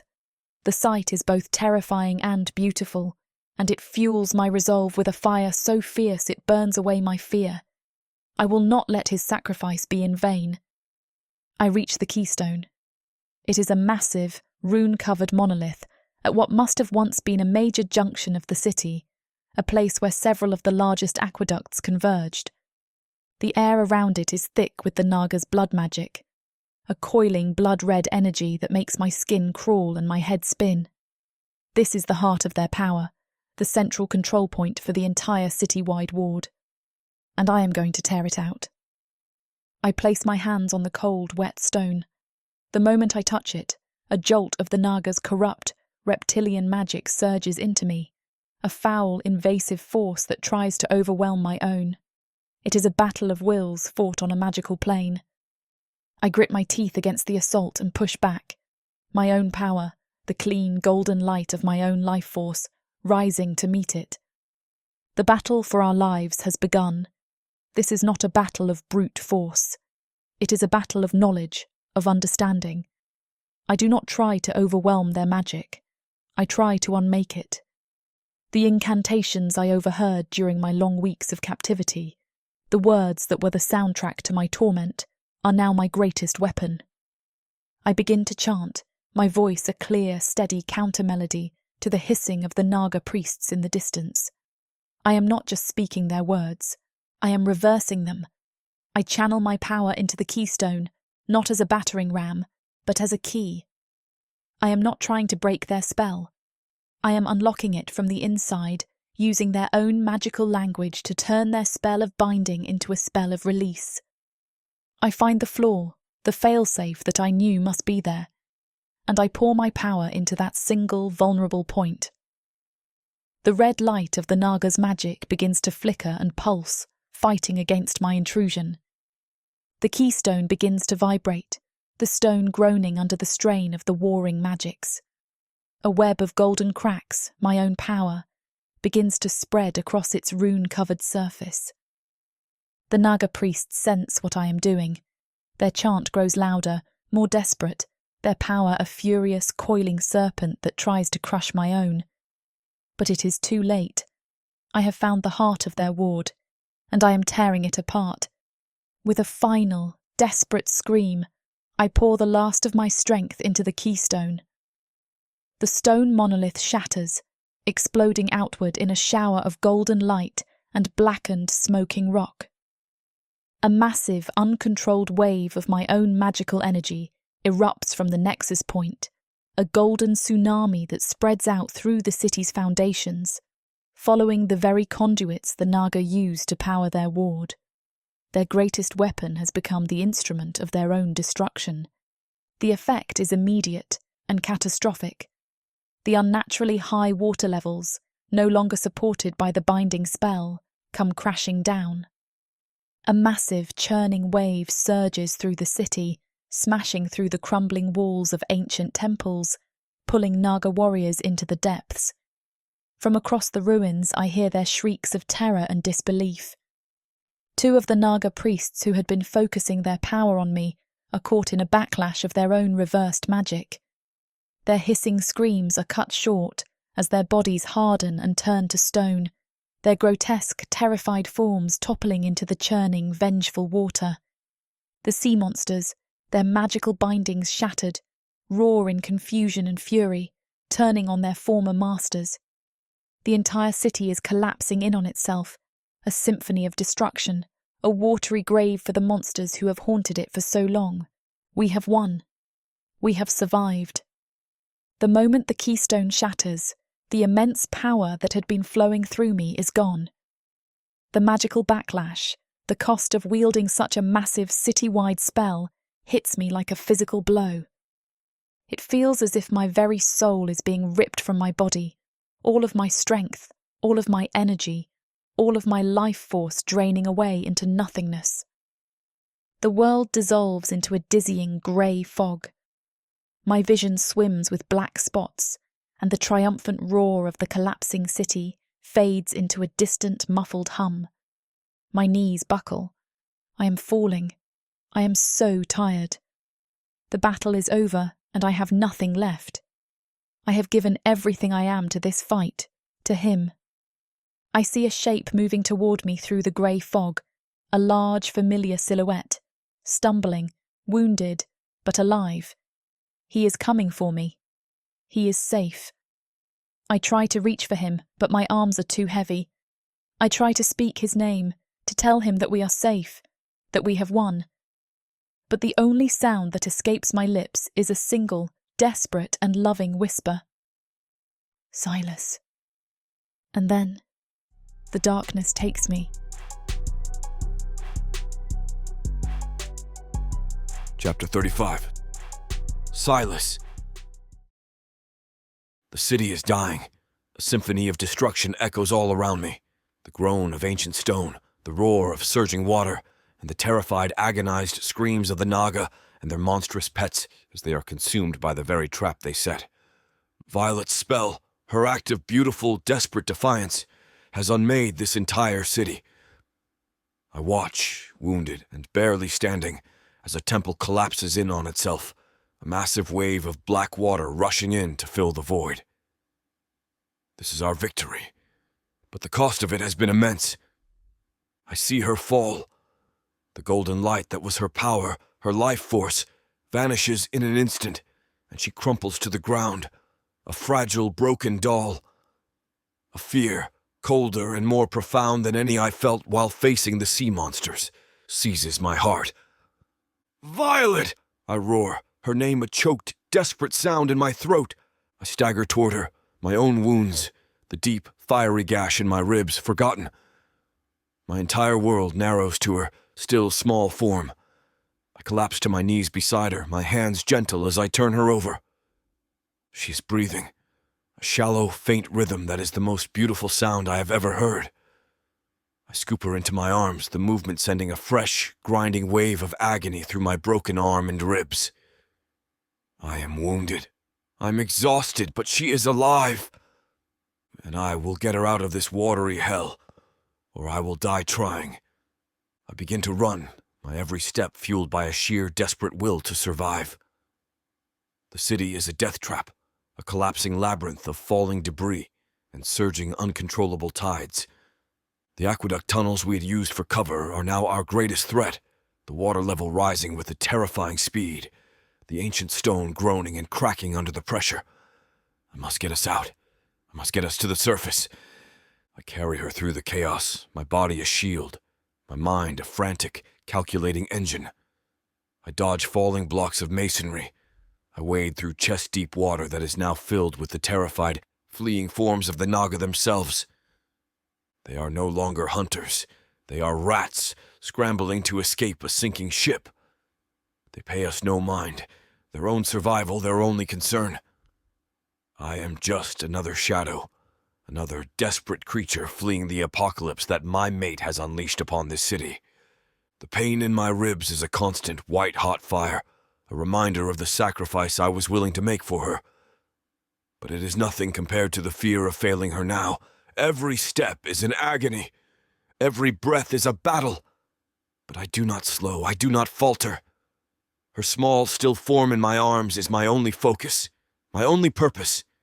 I will not fail her. I will not let her be consumed by the grave she has dug for our enemies. I see it. A faint gray light filtering down from a collapsed section of the tunnel ceiling far ahead. The surface. The open air. It is our only way out. But it is high above us, a sheer 50-foot climb up a wall of crumbling, water-slick stone.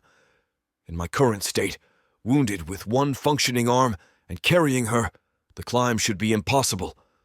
But I do not allow for the possibility of failure. I reach the bottom of the wall and begin to climb. It is the most arduous, most agonizing physical trial of my entire life. My good arm strains, the muscles screaming in protest. My broken arm is a useless, fiery anchor of pure pain at my side. My legs, which have been running for hours, tremble with exhaustion. But I keep going. I find handholds where there are none. I wedge my boots into cracks in the ancient stone.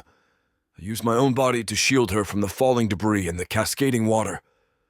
My vision begins to blur. The world a gray, swimming fog of pain and exhaustion. But I do not stop. Her name is a silent prayer on my lips, a mantra that gives me a strength I did not know I possessed.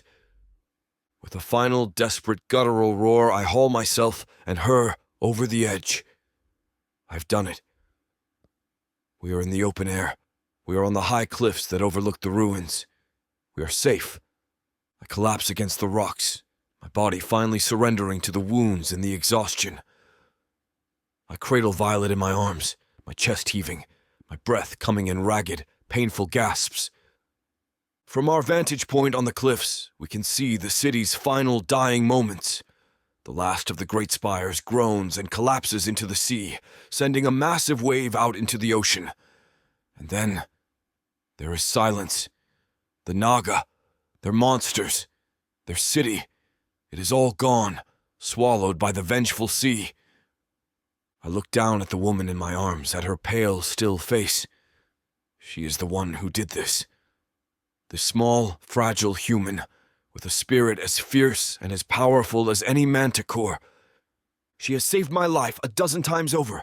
She has shown me a strength, a courage that I, the strategist, the commander, did not possess. She has healed the old wounds in my soul and given me a new purpose, a new reason to fight. A fierce, protective, and possessive love. A love so powerful it is a physical ache in my chest, rises up within me.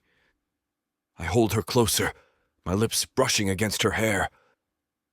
You will never be taken again, I vow, my voice a raw, quiet promise to her, to the sea, to whatever gods may be listening.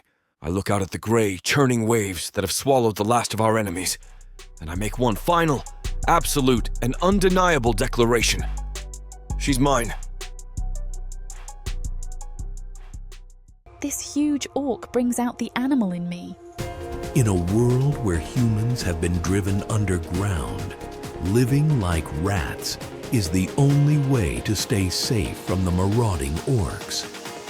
All my life, my only job has been to make sure I have enough to eat. These orcs of the Burning Sun clan will vow to keep their human mates safe. There is a nobleness to these giant savages, alpha male warriors who will protect their women at all costs. Get this complete series of books following the Burning Sun clan for 70% off. Each book is a full-length monster romance that features a giant orc with eyes for his beloved, curvy human. Happily ever after guaranteed. Protheca's magic is eternal. This bundle will show you that size really does matter.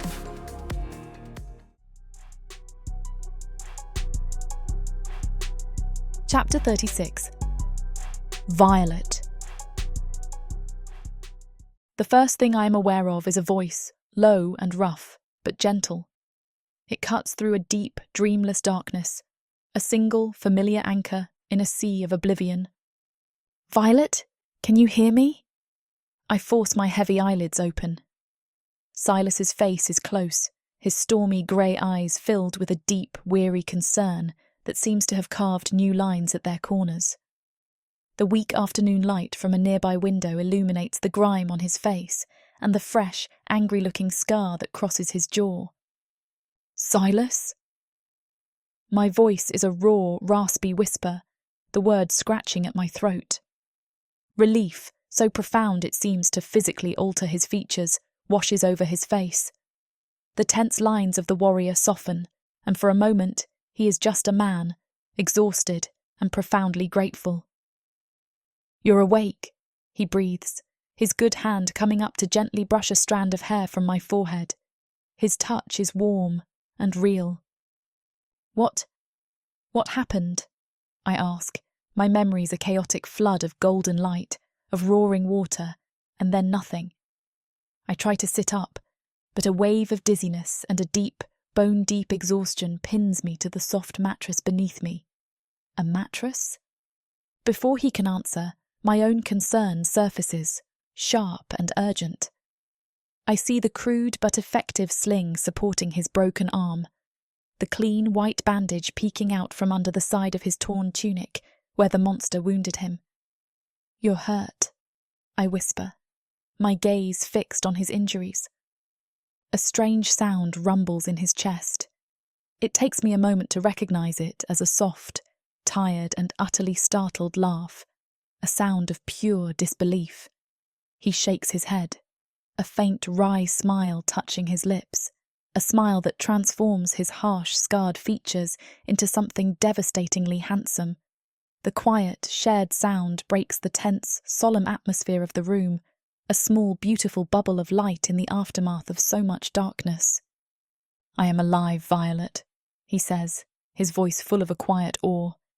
"We are alive. Thanks to you." I stare at him, confused. "Me? I don't remember." He tells me then. He tells me how he carried me from the collapsing ruins, how he climbed a sheer cliff face with me in his arms, his body broken but his will absolute. He tells me how he walked for hours along the coast until he found a small, hidden fishing village where the people, seeing our desperate state, took us in without question. He tells me we have been here for 2 days, while I recovered from the magical exhaustion that had nearly claimed my life. And then he tells me of the end of the battle. He describes the keystone shattering, the city-wide ward collapsing in on itself. He speaks of the naga being consumed by their own trap, of the sea monsters turning on their former masters. He tells me that I did that. "Your power, your knowledge," he says, his voice full of a quiet, profound awe. "It was the variable I could not have planned for. You did not just save us, Violet. You won. You destroyed them." I listen in stunned silence, my mind struggling to comprehend his words. I, who have spent my life as a simple fisherman's daughter, who have spent weeks as a helpless prisoner, wielded a power that destroyed an entire city of monsters. It feels impossible, a story about someone else, some powerful mythical witch, not me. I look down at my own hands, half expecting to see them glowing with that same terrifying golden light. But they are just my hands, pale and trembling slightly. The knowledge of what I have done, of the power that lives inside of me, is a staggering, terrifying thing. But the other knowledge, the knowledge that the naga are gone, that their drowned city has been swallowed by the sea, that knowledge is a pure and overwhelming relief. I am free. Truly, finally, and completely free. The feeling is so immense, so powerful, it brings tears to my eyes. But as the relief floods through me, a cold, familiar dread follows in its wake. The naga are gone, but the shadow is not. The memory of my dream, of the storm shadow's cold, possessive voice whispering its claim on me, is a chilling reminder that our war is not over. It has only just begun. The fear of that ancient, powerful entity lingers, a dark cloud on the horizon of my newfound freedom. I look at Silas. He is watching me. He knows what I am thinking. He knows that my fight is not over. He reaches out and takes my hand, his grip a warm, steady promise. We will face him together. In his presence, my lingering fear of the shadow does not vanish, but it is transformed. It is no longer the helpless terror of a victim. It is the grim, steady resolve of a soldier who knows her enemy, and who has a steadfast, powerful ally at her side. Chapter 37. Silas. We have been in the small coastal village for 2 days. We have rested. We have eaten. My broken arm has been properly set by the village healer, though it is still a source of constant, dull pain. Our wounds have begun to heal. And in the quiet, peaceful moments, I have allowed myself the impossible luxury of simple happiness. To watch Violet's strength return, to see the haunted look in her eyes replaced by a quiet, steady light, to simply exist in the same space as her, it has been a more potent balm to my soul than any healer's art. But I am a soldier, and a soldier knows that peace is always temporary. As she sleeps, I stand at the window of our small room, my gaze fixed on the northern horizon. The brief, beautiful respite from our reality is over. The mission, the vow I swore to my brothers, the duty I owe to my king, they all come crashing back down on me with a vengeance. We have won a single desperate battle, but the war is far from over. Rach is still to the north. The Zobel crystals are still in the hands of our enemies, and my 5 brothers are still missing. A cold, familiar guilt, a guilt I have held at bay for these past few days, returns, a serpent coiling in my gut. I have found my mate. I found a reason to live that I did not know I was searching for. But I am failing in every one of my duties. I am failing the brothers who may be dead or captured. I am failing the kingdom that is slowly dying without the crystals we were sent to retrieve. I cannot stay here, hidden away in this small, peaceful corner of the world. I am a strategist, a commander, and I must return to my post. When she wakes, I do not allow myself to be drawn into the easy, comfortable intimacy that has grown between us. I keep my distance, my posture rigid, the detached strategist she has come to know. I see the flicker of confusion, of hurt in her eyes at my sudden withdrawal, and it is a fresh, sharp pain in my own heart. But this is necessary. This is the only way I know how to do what must be done. We have rested long enough, I say. Our wounds have begun to heal. It is time to make a new plan. She watches me, her expression wary, her body tense. I must continue my mission, Violet, I say, the words a sentence of doom. I must go north to Rach. I must find my brothers. I must find the crystals. I finally force myself to meet her gaze, and the pain and betrayal I see there is a physical blow. It is a journey I must make alone. I continue, the lie a bitter taste in my mouth. It is too dangerous. You will be safer here. I will leave you with what coin I have. I will return for you. When it is done. The words tear at me, a self-inflicted wound that is deeper and more painful than any the Naga could have given me. But it is the only honorable choice. It is my duty. She does not cry. She does not shout. She simply stares, then rises from the bed, her movements slow and deliberate, and comes to stand before me. She is so small, so fragile-looking, but her spirit is a thing of iron, a force of nature that I've come to realize is far more powerful than any of my own cold, calculated strategies. "No," she says, her voice a quiet, trembling and utterly unbreakable thing. She reaches out and takes my hand. Her small, warm fingers intertwine with mine. "I have lost everything, Silas," she says, her voice raw with a pain that mirrors my own. "My home, my family, my entire world. You are all I have left. I will not lose you too." She takes a step closer, her gaze pleading, desperate, but also fiercely, undeniably strong. "Do not do this," she begs, her voice dropping to a whisper. "Do not abandon me! Do not make me a nameless, faceless survivor again! I am your mate! My place is with you!" Her words, her simple, powerful truth, are a direct assault on the flawed, solitary logic of my duty. She is not a liability to be protected. She is a partner to be cherished. And to leave her would be to abandon the only victory I have truly won in this entire cursed land. Her plea, her fierce, desperate love, shatters the last of my resolve. The strategist, the commander, the soldier, they all fall silent, defeated by the simple, irrefutable truth of the man, the manticore who cannot and will not leave his mate. The control that has been my shield for my entire life finally, completely snaps. With a low growl that is a sound of pure, possessive surrender, I pull her into a fierce but careful embrace, mindful of my still healing ribs and arm. I kiss her, a kiss that is a promise, a vow, and an apology all in one. It's written on skin, a silent, unbreakable vow to face whatever comes next, together. In her arms, I finally understand. My duty is not to a place or a mission. It is to her, and I will never, ever leave her side again. Chapter 38. Violet.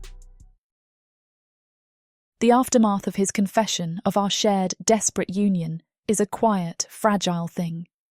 The warmth of his body is a comforting shield against the cold of the small village room, but a new kind of chill, the chill of his intended departure, still lingers in the air. I can feel him begin to pull away, not physically, but emotionally.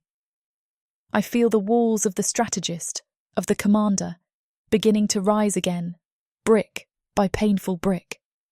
He believes the decision is made. He believes he is protecting me by leaving me. I will not allow it. I have not survived the cruelty of the Perna, the malice of the dark elves, and the horrors of a drowned city, only to be defeated by the misguided honour of the man I love. He sees me as a weakness to be protected, a civilian to be sheltered from the war he must fight. He does not yet understand that I am not a liability. I am his greatest asset. I sit up, pulling the rough wool blanket around my shoulders. He will not look at me, his gaze. I know that if I am to win this battle, I cannot appeal to his heart. That is the very thing he is trying to protect. I must appeal to his mind. I must appeal to the strategist. "You cannot leave me," I say, my voice quiet but firm, a statement of fact, not a plea. He turns from the window, his pale grey eyes a stormy sea of conflict and pain. "You are safe here.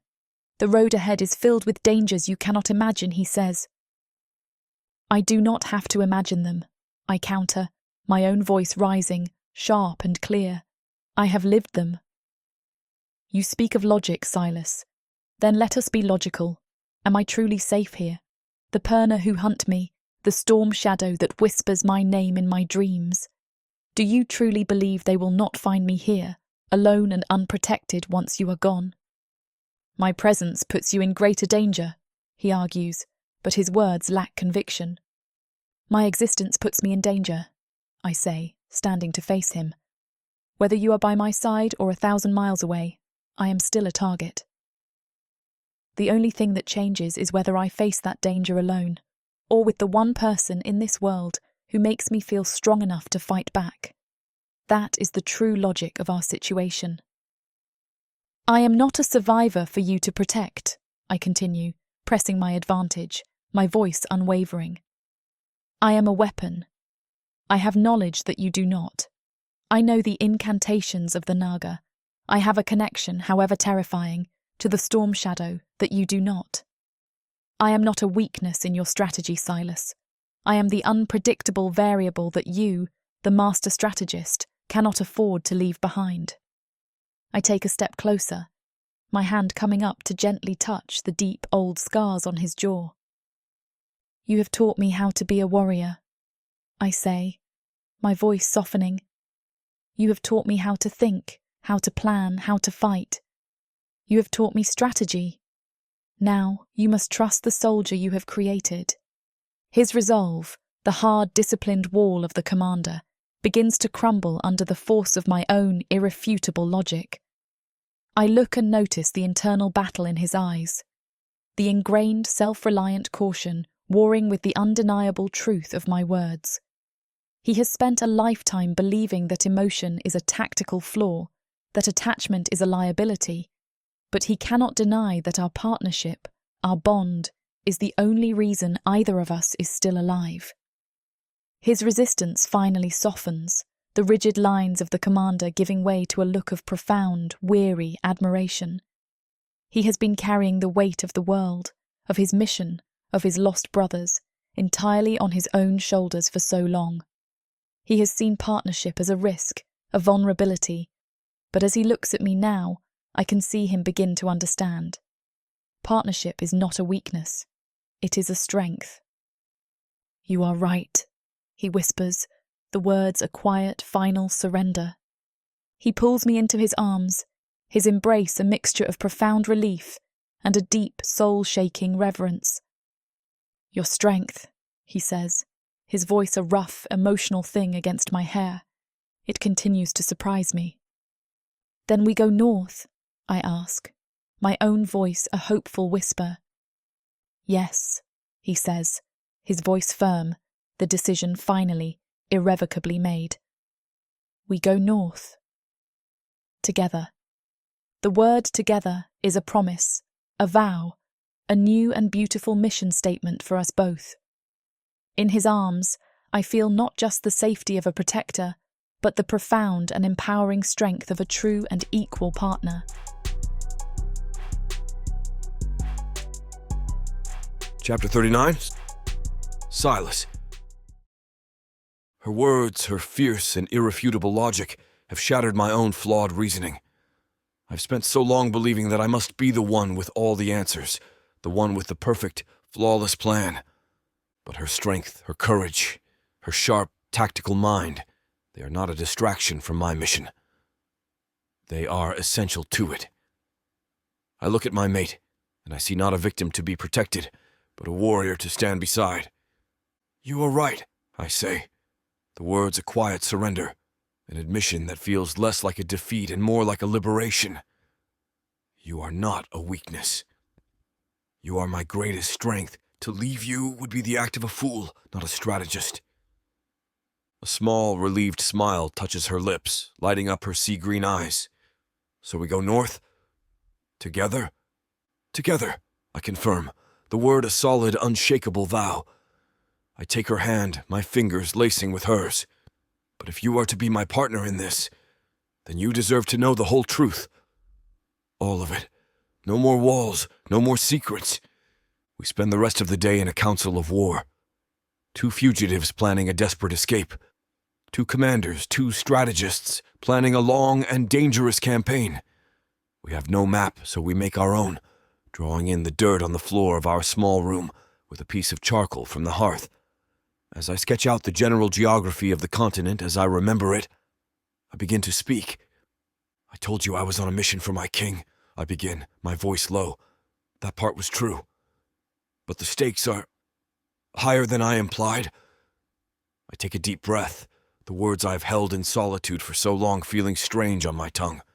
I'm from Osiris. It is a world you would not recognize. It is a world of light, or it was. Now the light is fading. Our sun, our lifeblood is dying. I see her eyes widen with the cosmic scale of it, but she says nothing, her attention absolute. The Zabel crystals, I continue. They are not mere jewels. They are conduits of life, fragments of creation itself. They are the only thing that can rekindle our star and save our people from a slow, cold death. I look at the crude map, but I see the faces of my brothers. There were 6 of us sent on this mission, a desperate last-ditch effort. We were the best. My king's own guard, I speak their names aloud, painful but necessary eulogy for the men I may never see again. Korvac, our steadfast leader, as steady as the mountains of home.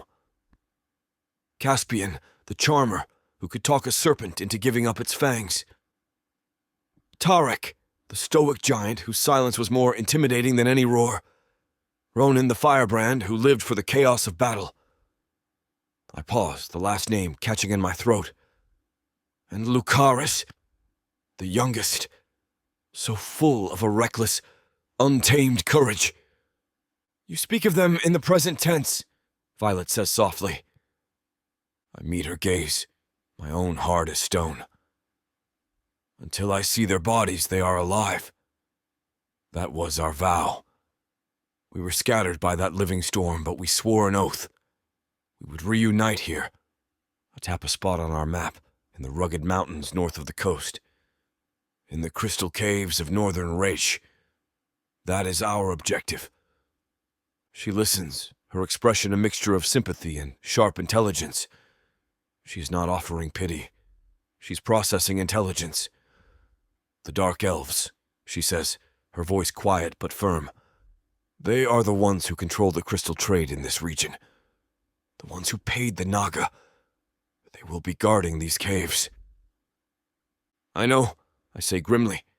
They are our true enemy. The Naga were merely their hired beasts. Then a direct approach is suicide, she concludes, her finger tracing a path on our map. The main roads will be patrolled. But I overheard my captors speaking of the old trade routes before their alliance with the Naga. There is a hunter's path here that skirts the worst of their territory. It is longer, more treacherous, but it will be less guarded. I look at her, a profound sense of awe washing over me. We are a formidable team. I am the expert on military tactics, on survival, on the long, hard realities of a forced march.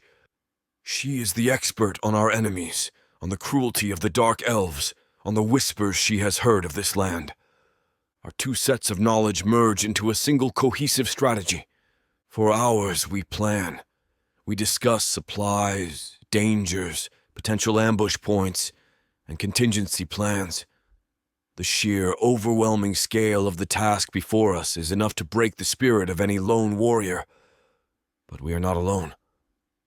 As the sun begins to set, our planning is done. We have a route, we have a strategy, and we have something that has been absent from all of my previous calculations. Hope. I look at Violet, at the way the last rays of sunlight set her auburn hair aflame, and I feel a lightness in my soul that I thought I had lost forever on that long-ago battlefield. The crushing, solitary weight of my duty, of my guilt, of my fear, it has been lifted, not because the danger has lessened, but because I am now sharing the burden. I am no longer just fighting for my own survival, for a distant mission, but for the ghosts of my past. I am fighting for her. I am fighting for our future. And that is a far more powerful motivation than any sense of duty or honor. I reach out and take her hand, my fingers lacing with hers. I look from her face to the lines we have drawn in the dirt, the map of our impossible journey. With you, I whisper, the words a rough, heartfelt confession. Even strategy feels like hope. She smiles, a small, beautiful, and brilliant thing that lights up the dim room. Good, she says, her voice a soft and steady promise. Because we are going to need all the hope we can get. Chapter 40. Violet. We leave the small coastal village at dawn. The world is quiet, the air crisp and cold, the sky a pale, promising blue. We are no longer the two broken, desperate fugitives. We are a team, a single cohesive unit, moving with a shared and quiet purpose. Silas has a new sword at his back, a simple, functional blade that is a poor substitute for his Assyrian steel, but a weapon nonetheless. And I have a pack filled with rations, a warm cloak, and a new, unshakable resolve in my heart. We do not look back. The village was a sanctuary, a place of healing and of profound, life-altering decisions. But it was never our home. Our home is the path that lies before us, the long, dangerous road that leads north to Rach. It is a road that leads toward my future, toward his brothers, and toward the salvation of his people. "Are you ready for this?" Silas asks, his voice a low rumble beside me, blending with the sound of the distant surf. I adjust the weight of the supply pack on my shoulders, a tangible reminder of the journey ahead. I've faced down naga, sea monsters, and a living nightmare that knows my name, I say, a small smile touching my lips. A long walk seems almost peaceful in comparison. His hand finds mine, our fingers lacing together in a familiar, comforting gesture. "This will not be a peaceful walk, Violet." "I know," I reply, my voice softer now, my gaze fixed on the rugged mountains in the distance. "But I am not the same girl who was chained to that altar. You have taught me how to be a warrior." "You were always a warrior," he corrects me gently, his thumb brushing over my knuckles. "I just gave you a weapon." The warmth of his hand, of his words, spreads through my chest. He is no longer the cold, distant strategist, and I am no longer the terrified, helpless victim. We are two partners, two mates, setting out to face a world of monsters and shadows. "Then let's go," I say, squeezing his hand, my voice clear and steady. "I am ready. I am not afraid. I am ready." After 2 days of hard travel, we reach the high cliffs that mark the northern edge of the Nagaland coast. From this vantage point, we can look back and see the vast grey expanse of the sea. And far out on the horizon, I can see the very tops of the tallest, skeletal spires of Cario, a final ghostly reminder of the nightmare we survived. We stop for a moment, the wind whipping my hair around my face, and we watch as the last of the ruins are swallowed by the mist and the sea. It is a symbolic moment. We are leaving the past behind. The city where I was meant to die, the place that was the final brutal chapter of my old life, is now just a distant, fading memory. I look at Silas. He is staring out at the sea, his expression unreadable, but I know that he is thinking of his brothers, of the storm that scattered them, of the mission that brought them to this terrible, beautiful world. He is saying his own silent goodbye to the life he once knew. I look from the sea to the rugged, mountainous landscape that marks the beginning of the continent of Rach to the north. It is a wild, untamed and dangerous land, a place of dark elves and unknown monsters. It is a place where we will be hunted, where we will have to fight for every step, for every breath. I wonder what this place has in store for us, I ask. "Hopefully peace," Silas replies. "And hope," I add. It is the place where he might find his brothers, where we might find the crystals to save his world. And it is a place where I might, just might, find a clue to the fate of my sister, Ingrid. I entwine my fingers with his, the warmth and strength of his hand a familiar, comforting anchor. I see in his grey eyes a more powerful shield than any magical ward. He has saved my life. He has healed my soul. He has given me a future, and I will spend the rest of that future, however long or short it may be, fighting by his side. That night, we make camp in a small, sheltered cove at the base of the cliffs. The sea is calm now, its waves a soft, gentle shush against the shore. We build a small fire, its cheerful, crackling flames, a defiant beacon of light and warmth against the vast, dark wilderness that surrounds us. We have a long, hard road ahead of us. We have enemies on all sides, and a great, cosmic shadow that knows my name. The odds are impossible. We may not survive. But all that matters is us. We are each other's companion, with the sound of the sea as our music, and the 2 moons our only witness. It is not an act of desperation or of survival. It is hope. It speaks of love, a silent, sacred promise of the future we will fight to build together.